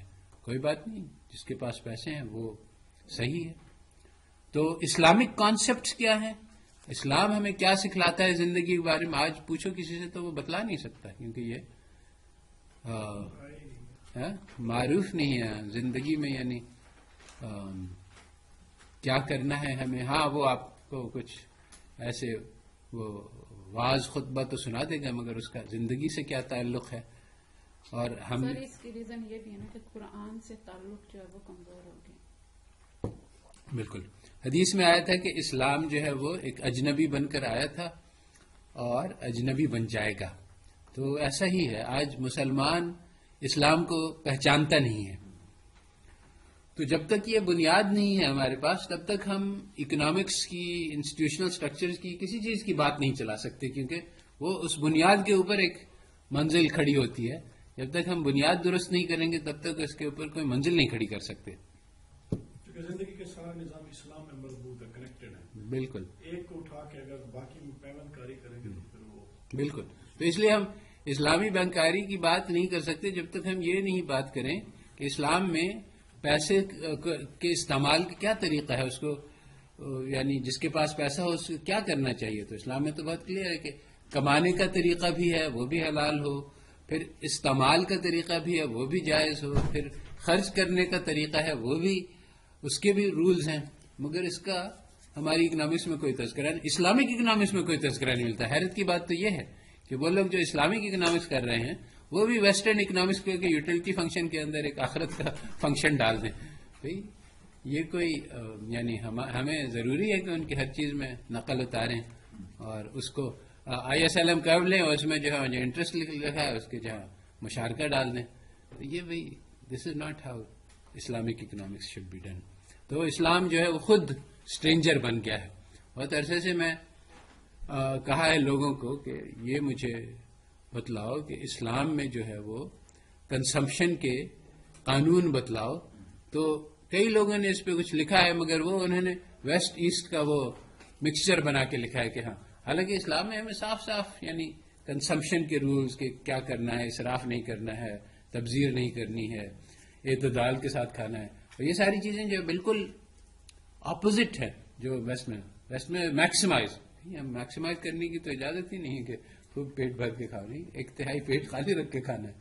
یہ ساری چیزیں ہیں ہمارے جو کہ چونکہ ان سے ٹکراتی ہیں، اس لیے لوگوں کو اس کو کہنے کی ضرورت نہیں ہوتی، کیونکہ وہ western theory of consumer behaviour لاتے ہیں اور اسلامک لاتے ہیں. اب ان دونوں میں اتنا زبردست ٹکراؤ ہے. ایک تو ایک اس کو پورا چھوڑ دیں، کہیں کہ یہ غلط ہے، اس کی کہنے کی ہمت نہیں ہوتی. جب وہ غلط نہیں کہتے ہیں تو پھر جو اسلام کی بات ہے وہ مبہم طریقے سے بیان کرتے ہیں تاکہ وہ صاف اس کا جو ٹکراؤ ہے وہ معلوم نہیں ہو. تو اسلام کی بنیاد تو یہ ہے، ان صلاتی و نسکی و محیای و ماتی للہ رب العالمین، کہ سب چیز ہماری صرف اللہ تعالی کی خاطر ہو جائے، اور ہمارا جو سارے زندگی کے طریقے ہیں وہ اللہ تعالی کی محبت سے پیدا ہوں. تو سب سے اب میں کرٹیک سے آگے بڑھ کے اسلامی معاشرے کیسے تعلیم ہوتا ہے، تو اس کا سب سے فنڈامنٹل بلڈنگ بلاک جو ہے وہ فیملی ہے. تو اس میں فیملی کی بنیاد ہے کہ والدین کے حقوق، اور پھر بیوی کے حقوق، پھر بچوں کے حقوق، یہ ساری چیزیں ہیں. اور ان سب میں جو ہے وہ ایک بہت زبردست کوآرڈینیشن ہے، جو کہ ریسیپراسٹی ہے، کہ اگر بچوں کو پابند کیا گیا ہے کہ پیرنٹس کی اطاعت کرو، تو پیرنٹس کو پابند کیا کہ بچوں کے اوپر شفقت کرو اور ان کے خیال کرو. یہ نہیں ہے کہ ون سائیڈڈ ہے. اسی طرح سے بیوی کو اطاعت کا حکم ہے تو شوہر کو بیوی کے بہت زیادہ خیال رکھنے کا ضرور. اور مرتے مرتے بھی رسول اللہ صلی اللہ علیہ وسلم کہہ گئے کہ دیکھو یہ تمہارے ہاتھ میں ہیں اور ان کو تم اچھی طرح سے سلوک کرو. رسول اللہ صلی اللہ علیہ وسلم تو یہ تھا کہ وہ جانور کو، اونٹ کو وہ پریشان کرتے تھے صحابی، تو ان کو ڈانٹ پڑ گئی، تو بیوی بچے تو بہت زیادہ وہ ہیں. تو آج کل جو ویسٹرن تھنکنگ، وہ آدمی جو ہے وہ اپنی بیوی کو شوہر کے حقوق کی کتاب پڑھا دیتا ہے، حالانکہ یہ کمپلیٹلی رانگ ہے کہ بیوی کو شوہر کے حقوق نہیں، وہ خود اس کو پڑھنے چاہیے کہ بیوی کے کیا حقوق ہیں، اس کو ادا کرے. بیوی اگر چاہے تو پتہ کرے شوہر کو، نہیں چاہے تو اس کی مرضی. اور تو اس لیے ایک دوسرے کو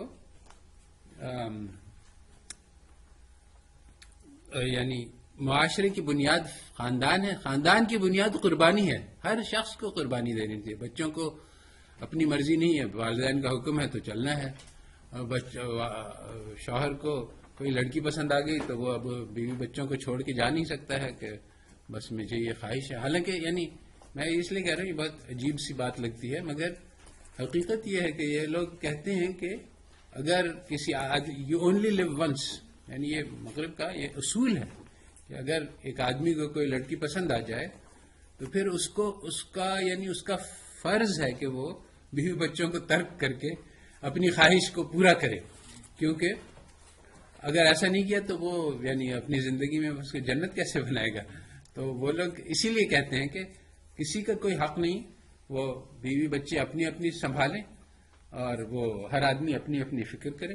یہ ان کے قانون ہے. چنانچہ وہ ہماری بات کو نہیں سمجھتے کہ بھئی اس کا ذمہ داری ہے اور وہ ہر چیز اپنی دل کی مرضی کے مطابق نہیں کر سکتا. یہ ان کو یہ تسلیم نہیں کرتے وہ.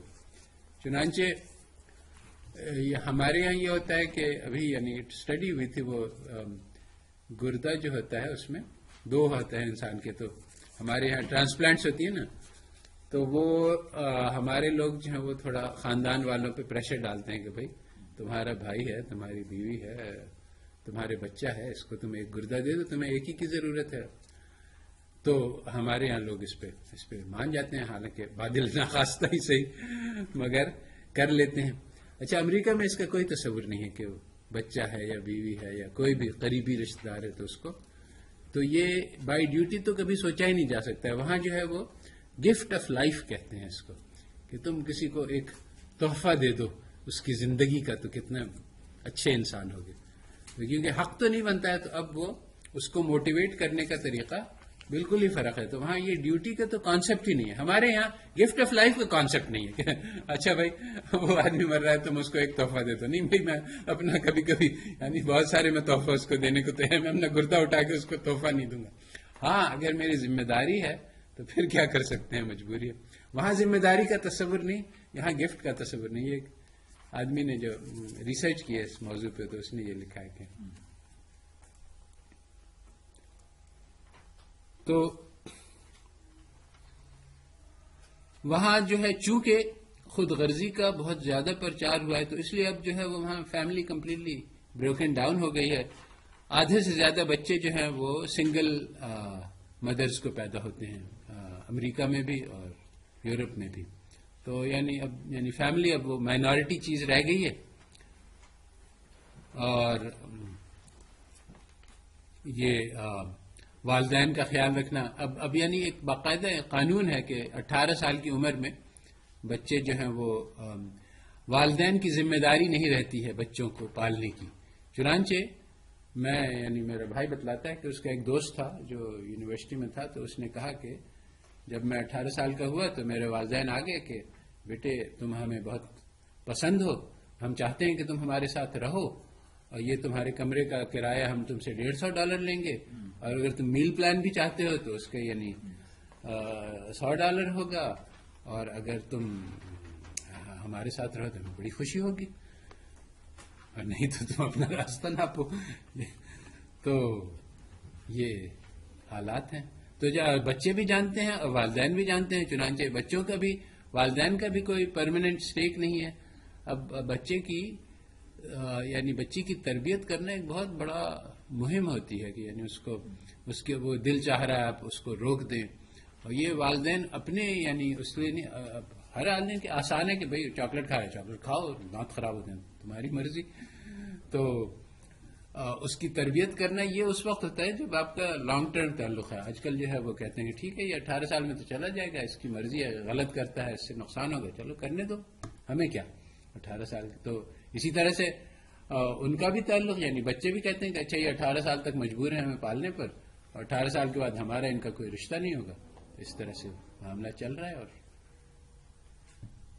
ہم اس کو profit maximisation at any cost کے بعد کہہ سکتے ہیں کہ دوسرے ایگزمپشن جو ہے اکنامک ایجنٹ از سیلفش. بالکل اکنامک ایجنٹ از سیلفش. بالکل صحیح. تو یہ ایک ان کا یہ کہنا ہے کہ یہ آبجیکٹو بات ہے, پازیٹو بات ہے, نارمیٹو نہیں ہے. بٹ حقیقت یہ ہے کہ یہ ایک نارمیٹو بات ہے, یہ ایک سوسائٹی کا فیصلہ ہے کہ ایسا ہونا چاہیے, ایسا کرنا چاہیے, اور اس کا اثر پڑ رہا ہے. بلکہ انہوں نے ان کے ہی فلاسفہ نے جولی نیلسن نے ایک لکھا ہے کہ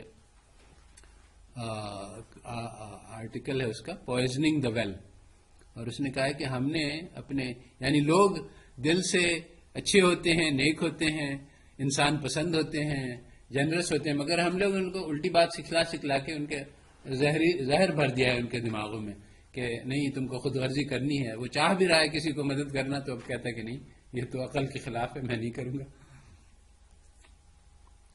تو ریٹائرمنٹ پلان وہاں ہوتا ہے کہ ہر آدمی اپنے پیسے خود جمع کرے. تو بات یہی ہے کہ ہر انسان کے اوپر یعنی بے انتہا بوجھ پڑتا ہے کہ اس کو اپنی ساری ضروریات کا خود خیال رکھنا ہے. اگر میں بیمار ہو گیا تو کوئی میرا چارہ ساز نہیں, مجھے اپنے پاس پیسے ہوں بینک میں تب تو میری علاج ہوگا, اگر نہیں ہوئے تو نہیں ہوگا. اگر میں بوڑھا ہو گیا تو بچے کوئی نہیں ہے, میں اتنا پیسے جمع کروں کہ میں پینشن پلان ہو میرا اور ریٹائرمنٹ ہوم ہو. تو یہ ایک طریقہ زندگی ہے. ہمارا یہ ہے کہ نہیں اپنے سارے ایکسس پیسے دوسروں پہ خرچ کر دو. اب ہم لوگ یہاں یہ کر نہیں سکتے کہ میں کر دوں گا تو میں غریب ہو جاؤں گا. مگر اگر ایک معاشرے میں یہ رائج ہو کہ ہر انسان اپنی ضرورت سے زائد پیسے دوسرے پہ خرچ کرتا, تب مجھے پرواہی کیا, میرے ایک نہیں ہزاروں چارہ ساز ہیں, تو جب میری ضرورت ہوگی تو میں کسی سے بھی لے سکتا ہوں, اور اس کا بدلہ یہ ہے کہ جب کسی کی بھی ضرورت ہو تو مجھ سے لے سکتا ہے. تو ایسے معاشرے میں پھر مجھے کوئی پرواہ نہیں اپنی ریٹائرمنٹ پلان بنانے کی. جب میں بوڑھا ہوا تو جب میں کر سکتا ہوں میں سب کے لیے سب کچھ کروں گا, اور جب میں نہیں کر سکتا ہوں سب میرے لیے سب کچھ کریں گے. اور ایسا ہی چلتا ہے. ہم سب اس کو دیکھے ہوئے ہیں, اس لیے ہم اس کو سمجھتے ہیں. اس بات کو جو مغرب والے ہیں وہ اس بات کو سمجھنے کے قابل نہیں ہیں, کیونکہ انہوں نے کبھی دیکھا نہیں ایسا ہوتا ہو. ہمارا دھیان اللہ پہ آنا کہ اللہ راضی ہے. ہاں صحیح ہے، جو آج دے رہا ہے وہ کل وہی دے گا. صحیح ہے. اسی لیے ہمارے یہاں جنراسٹی ہوتی ہے. تو یہ جو ہماری ویلیوز ہیں کہ ہمدردی ہو، تعاون ہو، قربانی ہو، ایک دوسرے کا خیال ہو، مل بانٹ کی چیزیں کریں، یہ ساری چیزیں خاندان میں سکھلائی جاتی ہیں. ایک دوسرے کو مدد کرنا. مگر تو فیملی اگر مضبوط ہو تب یہ کام کر سکتی ہے، اور اگر کمزور ہو تو پھر نہیں کر سکتی ہے. باقاعدہ میں نے ایک ویڈیو دیکھا تھا یوٹیوب پہ جس میں وہ پیرنٹنگ کا یعنی کہ ہنر مندی دکھلا رہا تھا کہ ایک بچہ جو ہے اس کی باری تھی کہ آج اس کو ڈشز کرنی ہے، تو اس کا بڑا بھائی اس کو مدد کرنے جانے گے تو اس کو روک دیا کہ نہیں، اس کی مدد نہیں کرو، یہ آج اس کی باری ہے، اس کو اپنا کام خود کرنا چاہیے، سیکھنا چاہیے. تو اس طرح سے اور یہ بتلایا جا رہا ہے کہ اسی طرح سے ہمیں تربیت کرنی ہے کہ ہر آدمی اپنا بوجھ خود برداشت کرے، کوئی کسی سے مدد کا اس کو کوئی آسرا نہیں. یہ پرانا ایک لطیفہ سنایا جاتا تھا کہ ایک یہودی نے بچے کو کہا کہ جاؤ، اس کو بڑی سی دیوار پہ چڑھا دیا، کہا کہ کود جاؤ، تو کہتا نہیں میں گر جاؤں گا. نہیں میں پکڑ لوں گا. جب اس کو 2-3 بار تسلی دی تو اس نے کود گیا تو وہ ہٹ گیا، وہ گر گیا، اس کو چوٹ لگی. اس نے کہا تمہیں زندگی کا سبق سکھلا رہا ہوں، کسی پہ بھروسہ نہیں کرنا. اب سر ایک غلط کنسپٹ ہماری سوسائٹی میں جو آ رہا ہے کہ لڑکا لڑکی برابر ہیں، اور بچوں کو پیرنٹس جو ہیں وہ اسپیشلی یہ نہیں جی آپ برابر ہو. یہ بھی تو ایک غلط کنسپشن جو ہے وہ. بات یہ ہے کہ اس وقت مغرب چونکہ غالب ہے، مغربی خیالات بہت تیزی سے پھیل رہے ہیں، اور وہ چینج جو ان کی سوسائٹی میں آیا تھا کہ انہوں نے اپنے دین سے انکار کر کے یعنی نفس پرستی اور دنیا کو جنت بنانا جس کو اپنا دین بنایا تھا، یہ آج ہمارے ہاں یہی چینج بہت تیزی سے ہو رہا ہے. اور اس کو روکنے کا کوئی عمل جو ہو رہا ہے وہ ہو تو رہا ہے مگر بہت کمزور نظر آتا ہے فی الحال. تو اگر یہ غالب آ گیا تو ہم لوگ بھی ویسے ہی ہو جائیں گے. آج میں وہ ابھی تک ایسا ہوا نہیں ہے. ایک ہمارا پاکستانی اسٹوڈنٹ تھا، اس نے اس کا قصہ میں نے اس کے کسی دوست نے سنایا کہ اس کا پروفیسر اس کو تانا دے رہا تھا کہ تم مسلمان تو کسی لائق نہیں ہو، ہم لوگ نے اتنے اتنے کارنامے کر لیے، تم یہاں پڑھتے ہو، تم صحیح سے پڑھتے نہیں ہو تم، اور میں دیکھو میں یہ کر رہا ہوں وہ کر رہا ہوں. انہوں نے کہا کہ سر میں آپ کی برابری نہیں کر سکتا. کیوں؟ تم لوگ ہے تو اللہ تعالیٰ نے تمہیں بھی وہی عقل دی ہے. کہنے لگا کہ دیکھیں آپ تو صبح شام رات اپنی لیبورٹری میں رہتے ہیں، میرے پاس بیوی بچے بھی ہیں، والدین بھی ہیں. میں جب صبح آتا ہوں پڑھ کے جاتا ہوں، اس کے بعد پھر گھر کے کاروبار ہوتے ہیں، خاندان ہوتے ہیں، تفریح ہوتی ہے. میں یہ تو نہیں کر سکتا کہ صبح اٹھوں اور پھر وہ اپنی لیب میں لگ جاؤں اور رات سوتے وقت اپنی لیب ہی میں سو جاؤں. میں آپ کی برابری نہیں کر سکتا. تو یہ ہے جن لوگوں نے اپنے کیریئر کو اپنا زندگی کا مقصد بنایا ہے، پھر وہ کیریئر کے لیے صبح شام رات قربان کر رہے ہیں، اور پھر وہ ظاہری بات ہے کہ ان لوگوں سے آگے نکلیں گے جو کہ 9 سے 5 تک کیریئر کرتے ہیں اور پھر جو باقی اپنی بیوی بچوں کو دیکھتے ہیں. تو یہ مگر وہی ویلیوز جو وہاں تھیں وہ آج یہاں آ رہی ہیں. اور سر یہ بھی اب اکنامیکلی یہ بھی ایک نعرہ بلند کیا جا رہا ہے کہ بڑا بیٹا ہی کیوں، اس نام سے آرٹیکل بھی انٹرنیٹ پہ آیا ہے کہ اس کے اوپر لکھنا لبرل شروع ہو گئے ہیں کہ ساری قربانی بڑا بیٹا ہی کیوں دے کسی کی. صحیح ہے. نہیں وہ اس کا بہت تجزیہ ہو چکا ہے کہ ہماری جو ایک ان کی اینالسٹ نے مغرب کے، ہماری تہذیب یعنی مغربی تہذیب مشرق والوں کی تہذیب پہ ان کے جو سب سے ویکسٹ اسپاٹ ہے اس کو اٹیک کرتی ہے. اور ویکسٹ اسپاٹ یہ ہے کہ جو ہمارے نوجوان ہیں ان کو ہمارا معاشرہ یہ کہتا ہے کہ تم کو قربانی دینی ہے، تم اپنی مرضی پہ نہ چلو. سب سے اسٹرانگ اور سب سے لائق اور کیپیبل یہی لوگ ہوتے ہیں. ان کو کہتا ہے کہ نہیں تم لوگ جکڑے ہوئے ہو، تمہیں اپنے والدین کی بھی دیکھ بھال کرنی ہے، اگر تمہاری بہنیں ہیں تو تمہیں ان کی شادی پہلے کرنی ہے، بعد میں اپنی کرنی ہے. حالانکہ سب سے یعنی کما وہی رہا ہے، ساری ذمہ داری تو اس کو کہتے ہیں کہ نہیں تم کچھ نہیں کر سکتے اپنی مرضی سے. تو وہ کہتے ہیں نہیں تم اپنی مرضی سے جو مرضی آئے کرو، والدین کو چھوڑ دو، بیوی بچوں کو چھوڑ دو، اپنی مرضی کرو، عیش کرو. تو یہ جو ہے یہ میسج ان کے لیے بہت اٹریکٹیو ہوتا ہے، اس کو ریزسٹ کرنا بہت مشکل ہوتا ہے. جب وہ اس کو فالو کرتے ہیں تو پھر اپنے نظام سے وہ بچھڑ جاتے ہیں. پھر جب وہ تھوڑا سا اور بڑے ہوتے ہیں تو ان کو پتہ چلتا ہے کہ ارے ہمارے اتنے سارے بچے تھے جو ہماری عزت کرتے تھے، ہمارا یعنی ایک معاشرے میں ہمارا ایک مقام تھا، حیثیت تھی، وہ سب اب ہم تنہا ہو گئے، فرد واحد ہو گئے. ایک بیوی جس سے ہم نے شادی کی تھی گوری، وہ چھوڑ کے بھاگ گئی. اب ہمارے پاس کچھ باقی نہیں رہا. تو اب وہ کہتے ہیں کہ اب میں واپس جاؤں. تو اب انہوں نے اپنا واپس جا نہیں سکتے، تو پھر وہ نہ ادھر کے رہے نہ ادھر کے رہے ہو جاتا ہے مسئلہ. تو کہتے ہیں کہ وہ اٹیک بہت مؤثر ہے، کیونکہ وہ اس وقت وہ اپنا آگے پیچھے، نوجوان جو ہے وہ زیادہ عقل مند ہوتا نہیں ہے، ہوش مند ہوتا نہیں ہے، آگے پیچھے دیکھے اس کے دل جو ہے وہ، ترکش میں کہتے ہیں نوجوان کو دلی کان لکھے، جس کا خون جو ہے وہ پاگل ہوتا ہے. تو اس کے جو ہے وہ جذبات پہ اپنے چلتا ہے اور وہ آگے پیچھے کی دیکھیں، یعنی اس کے لیے بہت زیادہ ایک میچیورٹی چاہیے جو نوجوانوں میں ہوتی نہیں ہے. تو وہ اٹیک جو ہے وہ سکسیسفل ہو جاتا ہے. پھر وہ جب معاشرہ ٹوٹ جاتا ہے وہاں سے، تو پھر وہ اس کو پھر سے بنایا نہیں جا سکتا ہے. سر اسی طرح ایک ادب، وہ بھی اب اس کو بولڈنیس میں وہ کر دیا ہے. ہاں بالکل، ادبی جو ہے وہ بولڈنیس ہے. ساری الٹی چیزیں جو ہے سکھلائی جا رہی ہیں، اور جو برائی تھی اس کو اچھائی بنائی جا رہا ہے. ویسے میں جب 1970s میں امریکہ گیا تھا پڑھنے کے لیے، تو اس وقت یہ عمل قوم لوط جو ہے وہ برائی سمجھی جاتی تھی. سب لوگ اس کو برا سمجھتے تھے معاشرے میں. اس کے خلاف قانون تھے، جرم تھا، اگر کوئی پکڑ لیا جائے تو اس کو جیل کیا جا سکتا تھا، اور کیا جاتا تھا. اور آج 1990s میں ایسا ہوا کہ اس کے خلاف بولنا جرم ہو گیا. اگر کوئی چیز کوئی آدمی اس کو برا سمجھے، یہ بھی ان کے معاشرت کے خلاف ہے، بلکہ اس کو قید کیا جا سکتا ہے. ہمارے پاکستانیوں کو ایک کتاب لکھی گئی ہے، مائی چچا از گے، اور وہ پڑھائی جا رہی زبردستی کہ میرا چچا ہے، اچھا آدمی ہے، نیک شریف ہے، اور اس کا لواطت میں مبتلا ہے، اور وہ یعنی تاکہ لوگوں کے دل سے اس عمل کی نفرت نکالی جائے. اگر کوئی پیرنٹ اپنے بچوں کو اسکول سے باہر رکھے کہ نہیں میں اس کو نہیں پڑھانا چاہتا ہوں، تو اس کے خلاف کیس ہو جاتا ہے.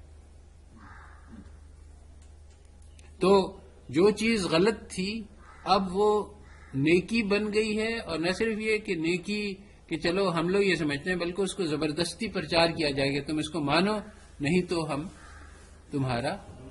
کارپوریٹ سیکٹر کے ذریعے مذہب کے اوپر ہٹ کیا ہے. بالکل بالکل. یہ جو میڈیا ہے اس کے تھرو چھوٹی جو جنریشن ہے، چھوٹے بچے، پیرنٹس پوچھ رہے ہیں جی بچے کارٹون دیکھ رہے ہیں، بالکل سب نہیں کھا رہے ہیں. بالکل. ان کارٹونوں کے ذریعے کارٹونوں میں جو ہے وہ جنسیت اور وہ، یعنی پہلے یہ تھا کہ بچوں کو یہ سب چیزیں نہیں ہوتی تھیں، مگر اب بچوں کے کارٹون میں وہ سب چیزیں دکھلائی جا رہی ہیں جو یعنی کسی زمانے میں ایکس ریٹڈ موویز میں دکھلائی جاتی تھیں.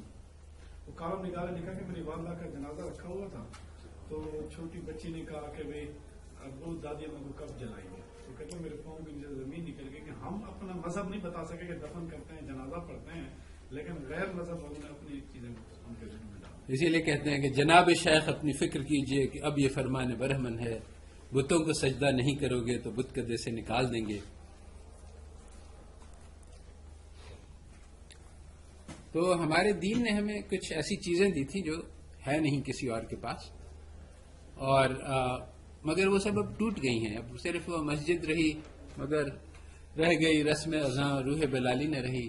تو جو بنیاد ہے اسلامی معاشرے کی، اس کے یعنی سب سے پہلے فرد کو ٹھیک کیا جائے، پھر فیملیز کو ٹھیک کیا جائے، پھر کمیونٹیز. اصل جو ہے وہ جو جس کا امپیکٹ پڑتا ہے معاشرے پہ وہ کمیونٹیز ہیں، نیبرہڈز ہیں، کہ 40 گھر ادھر 40 گھر ادھر، ایک دوسرے کی خبر رکھنا ہے. اس کا اللہ تعالیٰ نے ہمیں انسٹیٹیوشنل سٹرکچر دیا ہے.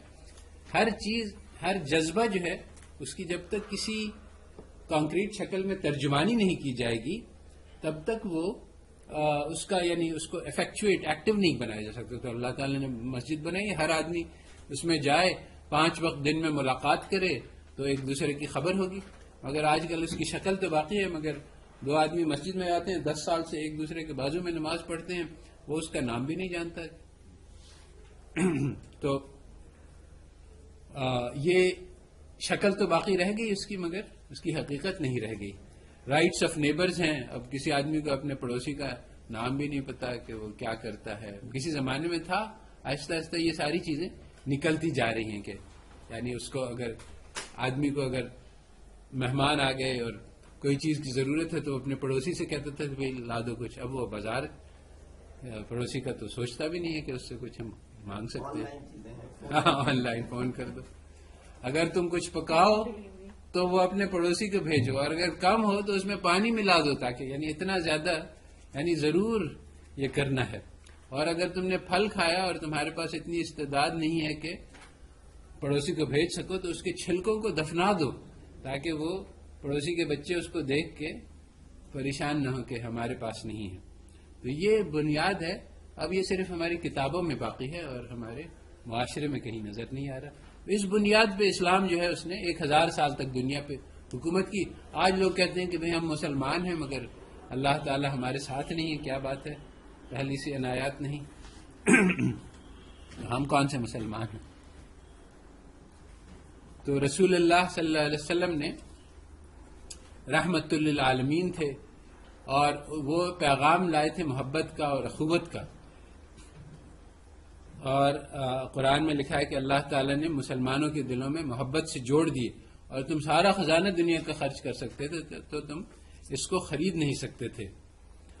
اور رسول اللہ صلی اللہ علیہ وسلم کے دل میں کافروں کے لیے اتنی وہ تھی ہمدردی کہ اللہ تعالیٰ ان کو تسلی دے رہی ہیں, بھائی تم اپنے آپ کو غم سے ہلاک کر ڈالو گے اگر یہ لوگ تمہاری بات نہیں مانتے. تو یہ تو اسلام تھا. مگر آج یہ ہے کہ اگر کوئی مسلمان بچہ تھوڑا سا گمراہ ہو جائے تو اس کو آپ بے دردی سے قتل کر کے اس کی لاش کو جلا دے اور سمجھے کہ یہ اسلام ہے. یعنی مجھے حیرت اس بات پہ ہوئی کہ یہ موقف یعنی عام طور پہ عامت الناس لے تو ٹھیک ہے, مگر علماء نے بھی اس کی سپورٹ کی, اور دیندار لوگ اچھے خاصے جو ہیں وہ یہی سمجھتے ہیں کہ بھائی ٹھیک ہے. تو دین سے گمراہ تو ہمارے بڑے بڑے مشائخ تھے, سعدی تھے, اور یعنی بڑے بڑے بزرگ جو ہیں وہ ان کے اپنی زندگی میں ایسے دور آئے ہیں جہاں وہ دین سے دور ہو گئے تھے اور الحاد میں بھی چلے گئے تھے, اور شراب وراب پینا تو بہت عام ہے. سب کے یعنی بڑے بڑے لوگوں کے توبہ کے ان کو ہم لوگ اسی وقت قتل کر دیتے اور ان کو لاش کو جلا دیتے اور کہتے کہ اللہ تعالیٰ نے ہمیں یہی سکھلایا. سر ہمارے نبی پاک صلی اللہ علیہ وسلم حضرت وہ جو منافق تھا عبداللہ بن ابی, اس کو بھی نماز جنازہ. ہاں بالکل بالکل. تو ایک کوئی انسیڈنٹ ہے کہ کسی کو کعبہ کے غلاف میں پکڑ کے مارا تو وہ انہوں نے اس پہ جوڑ دیا. حالانکہ بات یہ ہے کہ ایک شخص کو اللہ یعنی اگر, اور وہ بتلاتے ہیں کہ یہ اس لیے کہ وہ رسول اللہ صلی اللہ علیہ وسلم پہ سب و شتم کیا کرتا تھا. تو بات یہ ہے کہ مکہ میں کون تھا جو رسول اللہ صلی اللہ علیہ وسلم کو گالیاں نہیں دیتا تھا؟ سارے کے سارے ایسے تھے. تو اگر یہ وجہ ہوتی تو سب کو قتل کرنا تھا. تو اللہ تعالیٰ نے حکم دیا کہ 2 آدمیوں کو قتل کر دو. اللہ تعالیٰ کا حکم جو ہے وہ رسول اللہ وہ حضرت خضر کو اللہ تعالیٰ نے حکم دیا کہ اس بچے کو قتل کر دو. اب وہ بچے میں کون سی خرابی تھی؟ بچے میں کوئی خرابی نہیں تھی. اللہ تعالیٰ اس کو جنت پہنچانا چاہتے تھے, اور وہ جانتے تھے کہ آگے جا کے یہ جو ہے یہ کوئی ایسی برائی کرے گا جس سے اس کے والدین کو نقصان پہنچے گا. تو دونوں کا فائدہ ہو گیا. تو اسی طرح سے اللہ تعالیٰ نے حکم دیا. اب اللہ تعالیٰ کے حکم کی کیا حکمت تھی ہمیں پتہ نہیں, مگر یہ کہنا کہ وہ اس لیے کہ وہ گالیاں دیتا تھا رسول کو, یہ تو بالکل ناممکن بات ہے, کیونکہ سارے کے سارے اس میں مبتلا تھے. یہ یعنی پکی ڈاکیومنٹڈ بات ہے.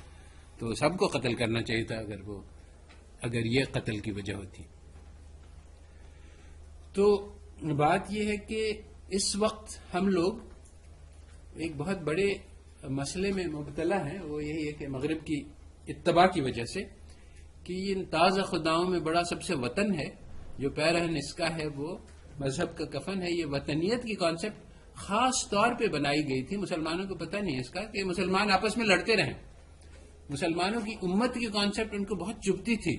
جب خلافت کو وہ نادان ترک نے ختم کیا تو اس کا جشن اور سیلیبریشن ہوا, اور یورپ میں اس کے یعنی اخباروں میں خبر آئی کہ ہمارا سب سے بڑا دشمن اب ختم ہو گیا. اب مسلمان جو ہے وہ اپنے ابھی بھی مسلمان جو ہے وہ اس کوشش میں ہے کہ ہم اسلام کا ریوائول کریں نیشن کی بنیاد پہ. یہ ناممکن ہے. ہمیں جب تک ہم امت کے لیول پہ نہیں سوچیں گے تب تک ہم اسلام کا ریوائول ہو نہیں سکے. کہ وہ چیز جو کہ اسلام کو توڑنے کے لیے بنائی گئی اسی کو بنیاد بنا کے ہم اسلام کو کھڑا کر دیں, یہ نہیں ہو سکتا. تو سارے اللہ تعالی نے کہا کہ کنتم خیر امت اخرجت للناس, تم بے شک تم ایک کنتم امت واحدہ, تم ایک امت ہو. آج میں نے ایک بڑے دیندار اور عالم قسم کے مسلمان سے بات کر رہا تھا کہ امت کے لیول تو امت تو ڈزنٹ ایگزسٹ، امت ڈزنٹ ایگزسٹ. میں نے کہا یار قرآن کہہ رہی ہے، میں نے اس سے یہ نہیں کہا اور یہ کہنا بھی نہیں چاہیے، کیونکہ جب آپ کہیں کہ قرآن کہہ رہی ہے تو اس کے بعد سے ٹکراتا ہے تو پھر وہ، مگر میں بس چپ ہو گیا، کیونکہ آگے کیا کہہ سکتے ہیں آدمی جو ہے وہ قرآن کا انکار کر رہا ہے جب وہ کہہ رہا ہے کہ امت ڈزنٹ ایگزسٹ. کیونکہ اللہ تعالیٰ تو کہہ رہے ہیں تم بہترین امت ہے، وہ کہتا ہے امت کے نام کی کوئی چیز ہی نہیں. تو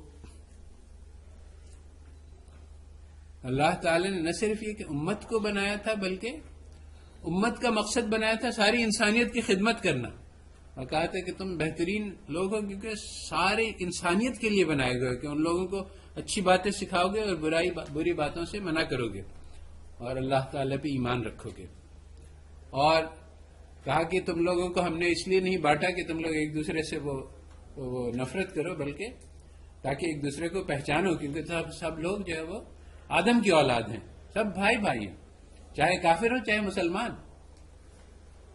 اور چنانچہ جب ہم نے ان تعلیمات پہ عمل کیا تو ساری دنیا کے لیے مشعل راہ بنے. اور ایک ہارورڈ کی پروفیسر ہے، اس نے کتاب لکھی ہے the ornament of the world, how Muslims Jews and Christians created a culture of tolerance in medieval Spain. تو اس نے تو کوشش کی ہے کہ سب کو حصہ دے برابر، مگر اس کی کتاب سے بھی واضح ہے کہ یہ مسلمانوں کی تعلیمات تھی کہ بھائی ہر سب دینوں کے ساتھ عدل انصاف کا معاملہ کرنا ہے، اپنے دشمن کے ساتھ انصاف کرنا ہے. اگر گواہی تمہارے نفس کے خلاف ہو یا تمہارے خاندان یا قبیلے کے خلاف ہو تب بھی اس کے خلاف گواہی دینا ہے. آج میں نے کچھ لوگوں سے پوچھا جو یہ مشال خان کی وہ یعنی کہ قاتلوں کی ساتھ دے رہے تھے کہ بھئی تم لوگ یہ تو اسلام سے تو اس کا کوئی تعلق نہیں. انہوں نے کہا بات یہ ہے کہ جو اس کو اپوز کر رہے ہیں وہ سب سیکولر لوگ ہیں، تو ہم ان کے ساتھ کیسے ہو سکتے ہیں؟ یعنی عدل اور انصاف جو ہے اس کے لیے، یعنی وہ کہتے ہیں کہ ہم یہ جو سیکولر اور یہ لوگ ہیں ان کے ساتھ ہم کسی بھی چاہے عدل ہمیں چھوڑنا پڑے. تو یہی بات اللہ تعالیٰ سے کہا ہے نہیں، تمہاری اپنی کمیونٹی اگر تمہارے نے غلط کام کیا ہے تو تم اس کے خلاف گواہی دو.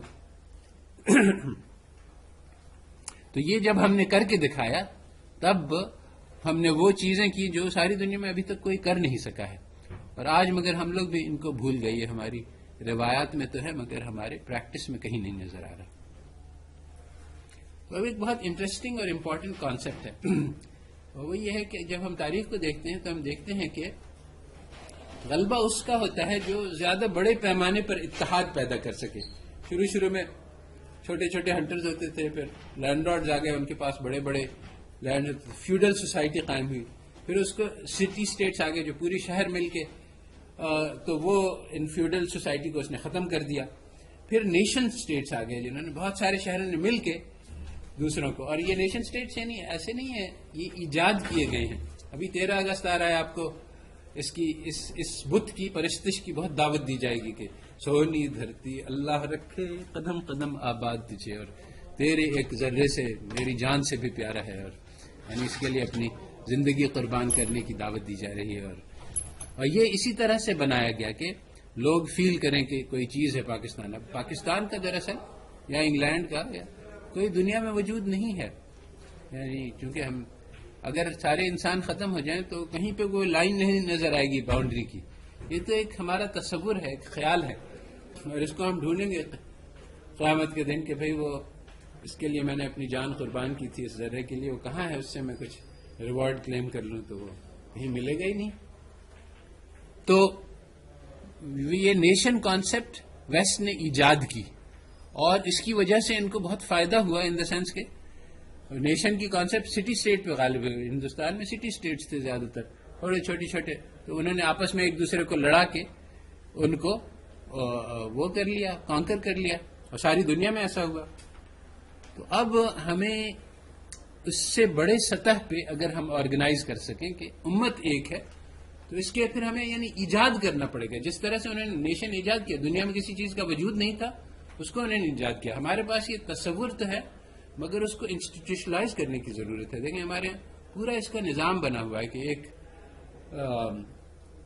ایک مسجد ہے، وہ اپنی کمیونٹی کو جمع کرتی ہے، پھر ایک جامعہ ہے جس میں بہت ساری کمیونٹیز جمع ہوتی ہیں، پھر یہ عیدین کی نمازیں ہیں، اس میں اور بڑے لیول پہ یونین ہوتا ہے. پھر حج ہے جس میں ساری امت جا کے جمع ہوتی ہے. تو اگر ہم اس کو، اب یہ صرف ایک رسم رہ گئی، جا کے نمازیں پڑھ کے آ جاؤ، اور یہ کہ اس سے ساری امت کو جوڑا جا سکتا ہے. بھئی ہماری مسجد میں مشورہ ہو کہ بھئی کمیونٹی میں کیا پرابلمس ہیں، اس کو ہم کیسے مل کے حل کر سکتے ہیں. جامعہ میں بھئی ساری شہر میں کیا پرابلمس ہیں، اس کو ہم مل کے کیسے حل کر سکتے ہیں.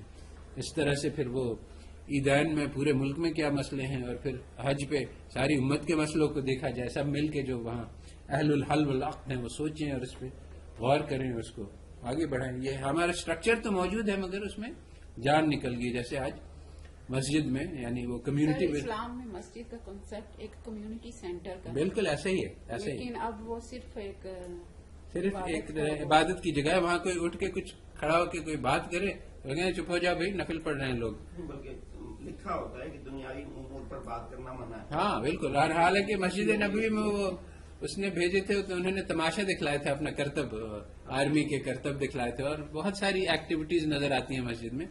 بلکہ مسجد اتنی ایکٹیو ہوتی ہے، لوگوں نے اس پہ، وہ ایک بہت مشہور حدیث ہے کہ ایک آدمی تھا بہت سخت کٹر دشمن تھا مسلمانوں کا، اور اس کو مسجد میں انہوں نے باندھ دیا اور 3 دن کے بعد وہ مسلمان ہو گیا. تو وہ ایسے ہی نہیں ہے مسلمان ہوا کیونکہ لوگ آ کے نماز پڑھ کے چلے جاتے تھے، بلکہ مسجد میں ہر وقت کام ہوتے رہتے تھے. کوئی مشن بیٹھا ہے، کچھ لوگ ذکر میں بیٹھے ہیں، کچھ لوگ مشورے میں بیٹھے ہیں کہ اچھا فلانی جگہ پہ یہ کام کرنا ہے، فلانی جگہ پہ یہ کرنا ہے. اور یہ نئے لوگ آ رہے ہیں اسلام سیکھنے، اور ان کو کہتے ہیں اچھا بھائی ان کو تم سنبھالو، ان کو تم سنبھالو. وہیں مسجد میں بیٹھ کے ان کو درس دیا جا رہا ہے. تو اتنی ساری ایکٹیویٹیز وہ ہوتی تھیں کہ وہ مسلمان ہو گیا. اور کہا کہ اس کا تذکرہ اس لیے آیا کہ یہ بہت ایکسیپشنل کیس تھا، بہت ٹف کیس تھا کہ 3 دن اس کو لگے. عام طور پہ لوگ آگے دیکھنے کے بعد فوراً ہی مسلمان ہو جایا کرتے تھے، ورنہ تو اسی لیے قابل تذکرہ بات نہیں تھی. تو آج ہماری مسجد میں آپ کسی کو بھی لے جائیں وہ ساری زندگی بیٹھا رہے، مسلمان نہیں ہوگا، کیونکہ وہاں کوئی چیز ہی نہیں دیکھنے کی.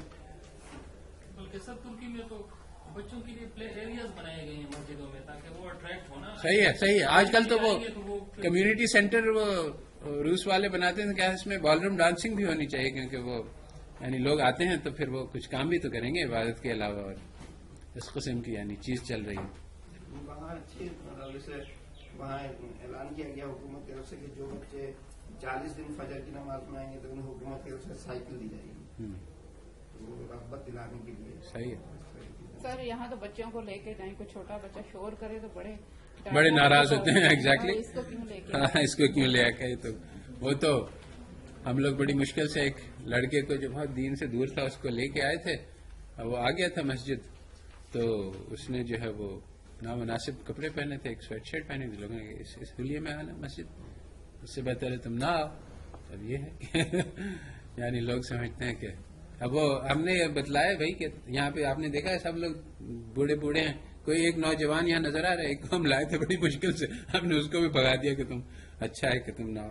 اب وہ سمجھتے ہیں کہ یعنی وہ کہتے ہیں کہ بھائی قدم بقدم چلتا ہے، دین آ گیا ہے، پھر آہستہ آہستہ کپڑے بھی بدل لے گا.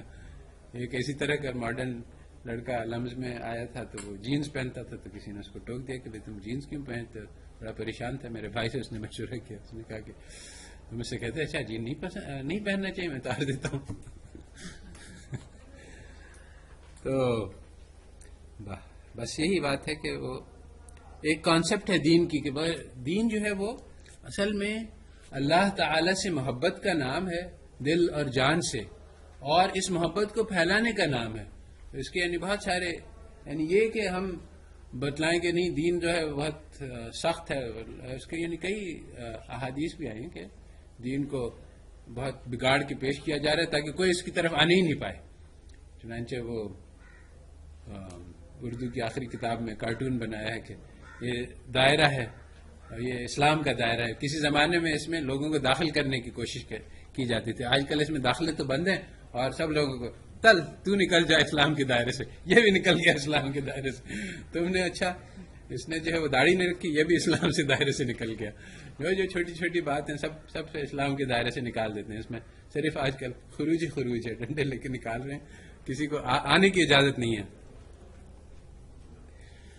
تو نیشن جو ہے وہ ایک امیجنڈ کمیونٹی تھا. لوگوں نے اپنے یعنی قوت تصور سے خیال کیا کہ ہم سب ایک ہیں، حالانکہ ایک ہے نہیں. کوئی ایکا نہیں ہے وہاں پہ.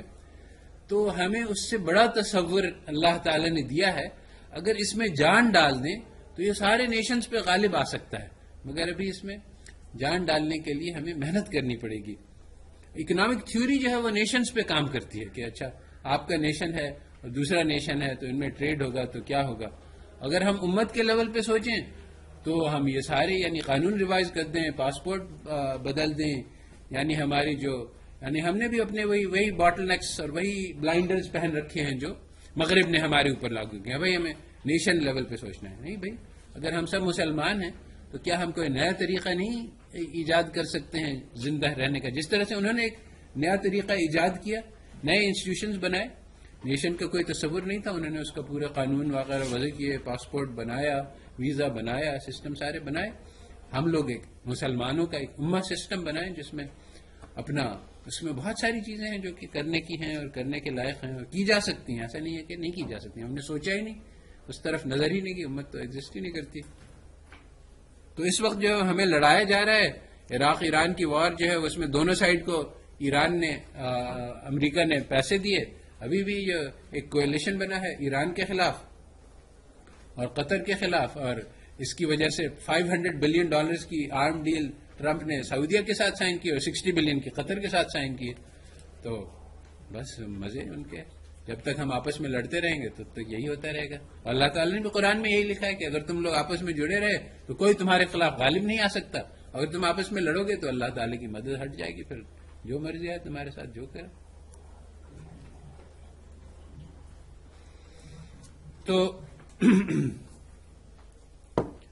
how can we create an Islamic economic system? تو first building block is the human being.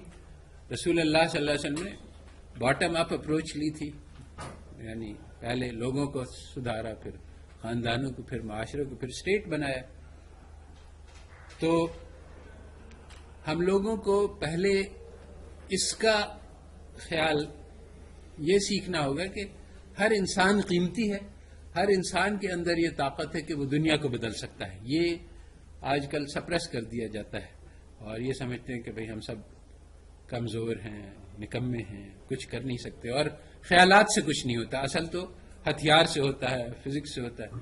نہیں، انسان قیمتی ہے، انسان کا ویژن قیمتی ہے. اور یہ چیزیں اسلام ہمیں سکھلاتا ہے کہ کردار سازی کیسے بننی ہے، کیسے کرنی ہے. ایک انسان کو کیسے بنائیں کہ اس کو ساری دنیا کا خزانہ آپ دے دیں اور اس سے کہیں کہ تم ایک غلط کام کر کے دکھا دو اور وہ نہ کرے. اور ایسے کر دیے تھے پیدا لوگ اللہ تعالی نے رسول اللہ صلی اللہ علیہ وسلم کی تربیت کے ذریعے سے، کہ جو یعنی ان کو آپ سارے دنیا کا خزانہ دے دیں تو وہ ادھر سے ادھر نہیں ہوتے تھے، سیدھی راہ سے ہٹتے نہیں تھے. دنیا کی نگاہ ان کی نظروں سے ختم ہو گئی تھی. تو یہ آج بھی اتنا ہی قیمتی ہے. اور آج بھی ہم لوگ اس کے بارے میں، نہ ہمارا مدرسہ یہ کام کر رہا ہے، نہ ہمارا اسکول یہ کام کر رہا ہے، نہ ہمارے خاندان میں ایسا کام ہو رہا ہے تربیت سازی کرنا ہماری یونیورسٹیز میں. اور یہی تربیت سازی ہے جو بنیاد ہے. جب انسان ایسا بن جائے گا تو یہ سمجھنے کی بات ہے کہ اسلام جو ہے وہ ایک بہت ہی ریولوشنری چیز ہے. اجنبی بن کر آیا تھا، دیکھو اسلام کیا ہے، پلٹ دی بسے کان میں اس کی کایا. یہ کوئی ایسی کہنے کی بات نہیں ہے، اس کا سب پہ اتفاق ہے. یعنی اہل مغرب والے بھی کہتے ہیں کہ بھئی اسلام تو دنیا میں ایک ریولوشن لایا تھا. اس وقت جو ہے وہ بہت ساری تہذیبیں چل رہی تھی، روم، چین، فارس اور یہ مصر. اور اسلام جو ہے وہ یہ بیکورڈز بدو تھے، جاہل، اور سب سے پیچھے تھے، دنیا کی ہر ریس میں پیچھے تھے. جب اسلام انہوں نے سیکھا ساری دنیا پہ غالب آ گئے. تو اسلام میں کون سی طاقت تھی؟ آج مسلمان سے پوچھو، مسلمان اس بات کا جواب نہیں دے سکتا ہے کہ اسلام میں وہ کون سی چیز تھی. آپ وہ اسلام بتلا دیں کہ ہاں بھائی نماز پڑھو، زکوٰۃ دو، حج کرو، 5 پلرز ہیں. بھائی ان میں سے کون سی وہ چیز ہے جس سے آپ کو دنیا میں غلبہ دے دے گی؟ ساری دنیا میں آپ کو حاکم کون سی چیز بناتی ہے اسلام کی؟ کسی کو نہیں پتا. حقیقت یہ انفیکٹ انسان جو ہے نا وہ 2 چیزوں کا مرکب ہے. ایک تو اس کی میٹیریل باڈی ہے، دوسرا اس کی اسپرٹ ہے. تو آج جو ہے نا صرف میٹیریل باڈی کو، اور اکنامکس بھی یہ جو ہے نا میٹیریل باڈی اور جو اس سے ریلیٹڈ وشیز ہیں، جو نیڈز ہیں، ان کو اسیس کرتی ہے، ان کو ٹارگٹ کرتی ہے. لیکن جو اسپرٹ ہے اس سے ریلیٹڈ چیزیں جو ہے نا وہ چھوڑ دی گئی ہیں. اور قرآن میں بھی بالکل صحیح ہے، کہا گیا بالکل صحیح۔ خلقنا الانسان ہاں، جو روحانی طاقت ہے وہ اصل چیز ہے، اس کے بارے میں بہت سارے ہمارا لٹریچر ہے اور ہمارا تربیت کے طریقے ہیں کہ کس طرح سے اس کو قوی کیا جائے۔ آج ہمارے یہاں کسی بھی تربیتی نظام میں روحانی تربیت کا کوئی عنصر نہیں، وہ تربیت کرنے والے ہی نہیں رہے جو تربیت کر سکیں۔ تو اس وقت جو ہے وہ ایک عام طور پہ امت میں جہل مرکب میں مبتلا ہے۔ جہل تو کہتے ہیں کہ کسی چیز کو نہ جاننے کو، اور جہل مرکب کہتے ہیں کسی چیز کو نہ جاننا مگر یہ سمجھنا کہ میں اسے جانتا ہوں۔ تو آج امت یہ کہہ رہی ہے کہ اسلام تو ہماری جیب میں ہے، ہم اس کو بچپن سے، اگر اس میں کوئی ہمارے مسائل کا حل ہوتا تو ہم اس کو پہچان لیتے، تو چونکہ تو اسلام میں ہمارے مسائل کا کوئی حل نہیں ہے، تو اب جو ہے وہ ہم مغرب کے محتاج ہیں، ہم فقیر ہیں، ہم ان سے فارمولا سیکھیں گے تو پھر ہم اپنے معاشرت کو چلائیں گے، اپنی معیشت کو چلائیں گے، اپنے اسکولوں کو ان کی نقل کر کے چلائیں گے۔ یہ ساری ڈبل غلط فہمی ہے، کیونکہ ہم نے اپنے دین کو سمجھا ہی نہیں کہ دین کیا ہے۔ یہ ابتدا ہے کہ پہلے تو یہ سمجھیں کہ ہم نے اپنے دین کو نہیں سمجھا، یعنی کیونکہ ہم یہ سمجھ رہے ہیں کہ ہم اپنے دین کو تو جانتے ہیں اچھی طرح سے، تو اس لیے ہم اس سے محروم ہو چکے ہیں کہ ہمارا دین کیا ہے۔ تو بات یہ ہے کہ اب کرنے کو کیا کام ہے، اس پہ میں آتا ہوں کہ journey of 1000 miles begins with a single step، تو ایک ایک قدم لینا ہے، مگر تو چھوٹے چھوٹے قدم لینے ہیں، مگر یہ بات نہیں ہے کہ ہم اس سے ایک غلط فہمی پیدا ہے کہ ہم ارجنٹ مسئلوں کو سالو کریں، ایک فائر فائٹنگ موڈ ہے کہ بھئی جو مسئلہ ہے اس کو حل کریں، سنگل سٹیپ تو یہی ہے نہیں، ہمیں ایک قدم تو لینا ہے مگر اپنے رخ کی طرف، تو دونوں چیزیں ایک ساتھ ہوتی ہیں کہ ایک ہمارا بہت بڑا ویژن ہے، ستاروں سے بھی ہے بلند، تو جو ستارہ ہے قطب نما ستارہ ہوتا ہے، اس کو بھی دیکھنا ضروری ہے تاکہ ہمارا ایک قدم جو ہے وہ صحیح رخ پہ پڑے، نہیں تو ہم اپنا قدم دوسرے رخ پہ ڈالیں گے تو پھر وہ ہزاروں قدم بھی لیں گے تو فائدہ نہیں، مگر ساتھ ہی صرف ستاروں کو نہیں دیکھنا ہے، اپنا اگلے قدم کو بھی دیکھنا ہے، نہیں تو گر جائیں گے اگلے گڈھے میں۔ تو دونوں چیزوں کو ایک ساتھ کرنا ہوتا ہے کہ اپنا بہت ہی ہائی آئیڈیل ہو اور وہ بہت دور ہو، بے شک جیسے یہ تو سب ہر مسلمان سمجھ سکتا ہے کہ رسول اللہ صلی اللہ علیہ وسلم ہمارے لیے ہر چیز میں آئیڈیل ہے۔ اب ہم سب یہ جانتے ہیں کہ ہم کبھی بھی وہاں تک نہیں پہنچ سکتے، چاہے ہم 1000 سال کی زندگی مل جائے اور ہر لمحے ہم ایک لمحہ بھی اللہ تعالیٰ سے غافل نہیں رہیں اور کوشش کرتے رہیں، پھر بھی 1000 سال کے بعد ہم ان تک نہیں پہنچ سکتے، تو اس کے معنی کہ وہ بیکار ہے؟ کچھ ناٹ، وہ ہمارے لیے مشعل راہ ہے۔ اب ہم اپنے چھوٹے چھوٹے قدم لے کے 100 قدم بھی ان کی طرف چل لیے تو بہت بڑی بات ہے۔ تو یہ ہے کہ ہم اپنا بس میں جو ہے وہ کر جائیں، جو کہ بہت تھوڑا سا ہے، اور ہمارا گول پھر بھی اس سے کم نہ ہو کہ ہم وہاں تک تو پہنچ نہیں سکتے، اس لیے ہم کوئی چھوٹی چیز پہ اپنا فیصلہ کر لیں۔ تو یہ وہ بلبل والی بات ہے کہ وہ ایک قطرہ منہ میں پانی لے کے جا رہی ہے چونچ میں کہ ابراہیم علیہ السلام کی آگ کو بجھا دے، تو جو وہ کام کر رہی ہے اور جو مقصد ہے اس میں تو کوئی مناسبت ہی نہیں ہے، ایک قطرے پانی سے جو ہے وہ کچھ بھی نہیں ہونے والا اس آگ کا، مگر اپنے بس میں جو ہے وہ کر کے دکھا دے تو اللہ تعالیٰ باقی کام کر دیتے ہیں۔ یہ راز ہے اسلام کا۔ تو اگر ہر مسلمان اس کے بس میں جو کچھ ہے جو کر سکتا ہے وہ اس کو کر جائے تو بہت بڑے بڑے کام ہو جائیں گے۔ تو ہم اپنے ہاتھ میں جو ہے وہ کر دیں اور اللہ تعالیٰ پہ بھروسہ کریں باقی چیزوں کے لیے۔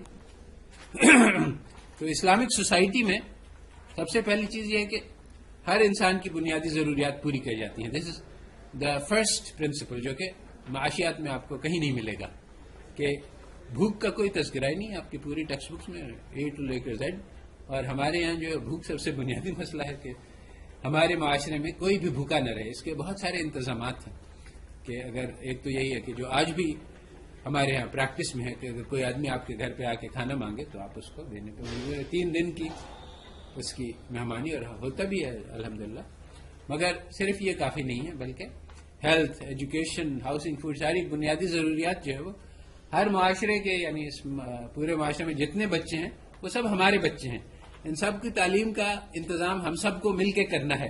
اور ایسا ہوتا تھا 1000 سال تک مسلمانوں میں کوئی بچہ ایسا نہیں تھا کہ وہ کہتا تھا کہ میں پڑھنا چاہتا ہوں، تو کہتے اچھا پیسے لاؤ تو پھر ہم پڑھائیں گے، ہو نہیں سکتا تھا۔ تو ہر شخص ہمارے معاشرے میں برابر ہے، یہ کوآپریشن، یہ امہ ہے، سب ایک بدن ہے، تو کہیں سے بھی کسی کو ضرورت ہے تو ہم اس کے لیے پورا کرنے کے ذمہ دار ہیں. اور ہماری بنیادی ضرورت یہ ہے کہ ہمارے محلے میں کوئی اگر ان پڑھ ہے اور ہم نے پڑھا لکھا ہے تو اب یہ میرا سوال ہے کہ میں نے کیوں اس کو نہیں پڑھایا لکھا ہے. یہ کیا ہے کہ وہ گورنمنٹ اس کے لیے آ کے اسکول بنائے یہاں پہ تب جا کے وہ پڑھے گا. یہ تو کوئی بات نہیں ہوئی.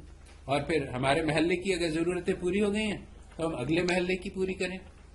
ایک قبیلہ تھا اس کا نام مجھے نہیں یاد ہے, اس کا رسول اللہ صلی اللہ علیہ وسلم نے اس کی ناراضگی کا اظہار کیا تو وہ لوگ آئے کہ آپ سے ہم نے سنا کہ آپ ناراض ہیں, ہم لوگ تو بہت کام کر رہے ہیں, دیندار تھے, بہت ایڈوانس تھے. ہاں تم لوگ تو بہت اچھا کام کر رہے ہیں, تمہارے پڑوس میں وہ محلہ ہے اس نے کچھ بھی نہیں کیا, تم لوگ اس کو دیکھ بھال نہیں کر رہے. میں کہا اچھا ٹھیک ہے, ہمیں کچھ مہلت دیں تو پھر ہم اس کا بھی سنبھالتے ہیں. تو اس طرح سے اگر ہر محلہ اپنی ضروریات کو دیکھ لے, ہمارے ہر محلے میں جاہل بھی لوگ ہیں, دین سے بہت دور بھی ہیں, ہر قسم کے لوگ ہیں, ہمیں پتہ ہی نہیں کیونکہ ہم نے وہ معاشرت قائم ہی نہیں کی اسلامی. تو اچھا اس میں لوگ کہتے ہیں کہ اچھا بھائی اگر آپ صرف دوسروں کی خدمت کرتے رہے تو آپ کا گھر کون چلائے گا. تو بات یہ کہ اسلام ایسا کوئی وہ یعنی بہت پریکٹیکل مذہب ہے. ہمارے خاندان کی ذمہ داری, اپنے آپ کو کھلانے کی ذمہ داری میرے اوپر سب سے پہلی ذمہ داری ہے. اس لیے نہیں کہ میں خود غرض ہوں, اس لیے کہ سارے معاشرے کی میرے اوپر ذمہ داری ہے. اگر میں کھانا پینا چھوڑ دو تو ان بیچاروں کو مجبوری ہو جائے گی کہ وہ مجھے کھلائیں. تو ان کو بچانے کے لیے وہ بھی تو یعنی اپنا کھانا بھی میں اس لیے نہیں کر رہا ہوں کہ یہ میرے بدن کا تقاضا ہے, بلکہ اس لیے کہ یہ معاشرتی ذمہ داری ہے اور میں ان لوگوں کو بچاؤں. چنانچہ لوگ جو بھوکے رہتے تھے وہ اپنے چولہے میں آگ جلا دیا کرتے تھے تاکہ لوگ آ کے میری مدد نہ کریں اور میرے اوپر اس کا وہ نہیں ہو. اور جو لوگ تاڑ میں رہتے تھے وہ کہتے نہیں اس کے گھر کوئی سودا نہیں کیا ہے, یہ ایسے ہی ہم لوگوں کو دھوکہ دینے کے لیے آگ جلا رہا ہے, اس کو زبردستی جا کے کھانا کھلاؤ. تو یہ تھا ہمارا معاشرہ جس کی آج صرف اس سے کہانیاں موجود ہیں مگر اس کی ریالٹی نہیں ہے. مگر ریالٹی ہمارے دلوں میں ابھی تک زندہ ہے. وہ جو ہے کہ میں اپنی اس سے مایوس نہیں ہوں, اس میں ابھی چنگاریاں جل رہی ہیں, ابھی اس پہ تھوڑی سی ہوا لگے تو وہ یہ پھر سے زندہ ہو سکتی ہے. تو اس کو کرنا ہے. This is Islamic economics. It is not کہ آپ یوٹیلٹی میکسیمائزیشن میں آخرت فنکشن ڈال دیں. تو وقف جو ہے وہ ہمارے معاشرے کا ایک بہت بنیادی حصہ ہے. اس میں جس آدمی کے پاس ضرورت سے زیادہ پیسے ہوں وہ بینک میں ڈال کے مشارکے پہ پیسے نہیں بنائے, بلکہ وہ اس سے سوچے کہ میں اس پیسے سے سب سے زیادہ کیا خدمت, سب سے زیادہ اللہ تعالیٰ کی محبت کو خاطر سب سے زیادہ کیا خدمت کر سکتا ہوں امت کی. تو اب وہ خدمت سے سوچے کہ میرے پاس 1 کروڑ روپے ضرورت سے زائد ہیں تو اس سے میں کیا کر سکتا ہوں, ہسپتال بناؤں, مدرسہ قائم کروں. جو بھی وہ اپنی سوچ کے کرے گا تو وہ اللہ تعالیٰ اس کے لیے راستہ کھولیں گے. اور سب لوگ ایسا کرنے لگیں گے تو انقلاب آ جائے گا.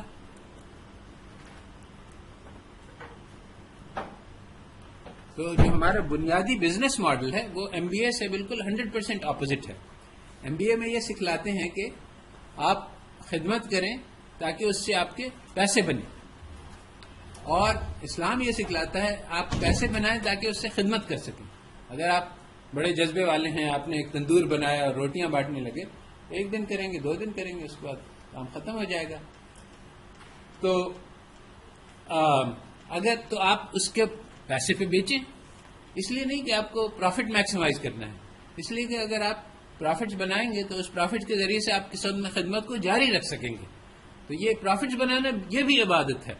اور اسی لیے اللہ تعالیٰ یعنی قرآن میں آیا ہے, حدیث میں آیا کہ تجار جو ہیں وہ صدیقین, شہداء اور صالحین اور انبیاء کے ساتھ ان کا مقام ہوگا, کیونکہ وہ خدمت کے جذبے سے کام کیا کرتے تھے, خدمت کے جذبے سے پروفٹس بھی کماتے تھے. ہمارے یہاں تو تصور نہیں رہا. آج کل یہ ہے کہ پہلے ڈاکٹر جو ہے وہ ڈاکٹری اس لیے پڑھتا تھا کہ ایک آدمی کی جان بچائی تو ایسا ہے کہ جیسے ساری امت کی جان بچا دی. تو اس جذبے سے, خدمت کی جذبے سے آج کل ڈاکٹرز پیسہ بنانے کے لیے کام کرتے ہیں. اور اگر کسی ڈاکٹر سے کوئی ڈاکٹر اٹھ کے یہ کھڑا ہو کے کہے کہ میں تو بھائی یہ ڈاکٹر اس لیے سیکھ رہا ہوں کہ میں انسانیت کی خدمت کرنا چاہتا ہوں, تو لوگ مذاق اڑائے, ہنسنے لگیں کہ یہ تو دھوکہ دے رہا ہے, ایسا تو کوئی ہوتا ہی نہیں ہے. یعنی اتنا فرق آ گیا. اور یہ ہمارے 30-40 سال میں یہ فرق آیا ہے کہ ہمارے زمانے میں ڈاکٹر کی مجال نہیں ہوتی کہ وہ کہتا کہ میں اس کو سیکھ رہا ہوں تاکہ میں غریبوں کی غربت سے فائدہ اٹھا کے ان سے اور ان کی بیماری سے فائدہ اٹھا کے پیسے بناؤں, پیسے کماؤں. حالانکہ چاہے اس دل میں یہ جذبہ ہو موجود, مگر وہ کہہ نہیں سکتا تھا. آج وہ اس کی الٹی بات نہیں کہہ سکتا ہے. اور پیسہ بنانا تو یعنی بالکل ہی جائز ہے چیز ہے، بلکہ ہمارے مفتی فتویٰ دیں گے کہ پیسہ بنانا سے اسلام کوئی منع نہیں کرتا. آپ کون ہوتے ہیں کہنے کہ پیسہ نہیں بنا؟ تو ہمارے یہاں جو ہے وہ انسٹیٹیوشنز فار گیدرنگ ویلتھ نہیں ہیں بینکس جیسے، صرف شیئرنگ ویلتھ ہیں کہ انسان کے پاس اگر ویلتھ ہے تو وہ دوسروں کے ساتھ اس کو کیسے شیئر کرے. تو اسلامک انسٹیٹیوشنل اسٹرکچر جو بینکس کی لائن میں ہے اس کو میں نے کافی وضاحت سے ڈسکرائب کیا ہے اپنے دوسرے پیپرز میں. میرے خیال میں کافی دیر ہو گئی تو میں اس کو یہاں پہ ختم کر دیتا ہوں. اس کا پورا ایک الگ خاکہ ہے جس میں ہر چیز مغرب والے طریقوں سے الگ ہے اور اس لائن پہ سوچنے سے بہت فائدہ ہو سکتا ہے. اور میں نے اس میں کچھ مگر ابتدا کرنے کی ضرورت ہے. ابھی ہم لوگ زیرو پہ ہیں، ABC سے شروع کرنا ہے.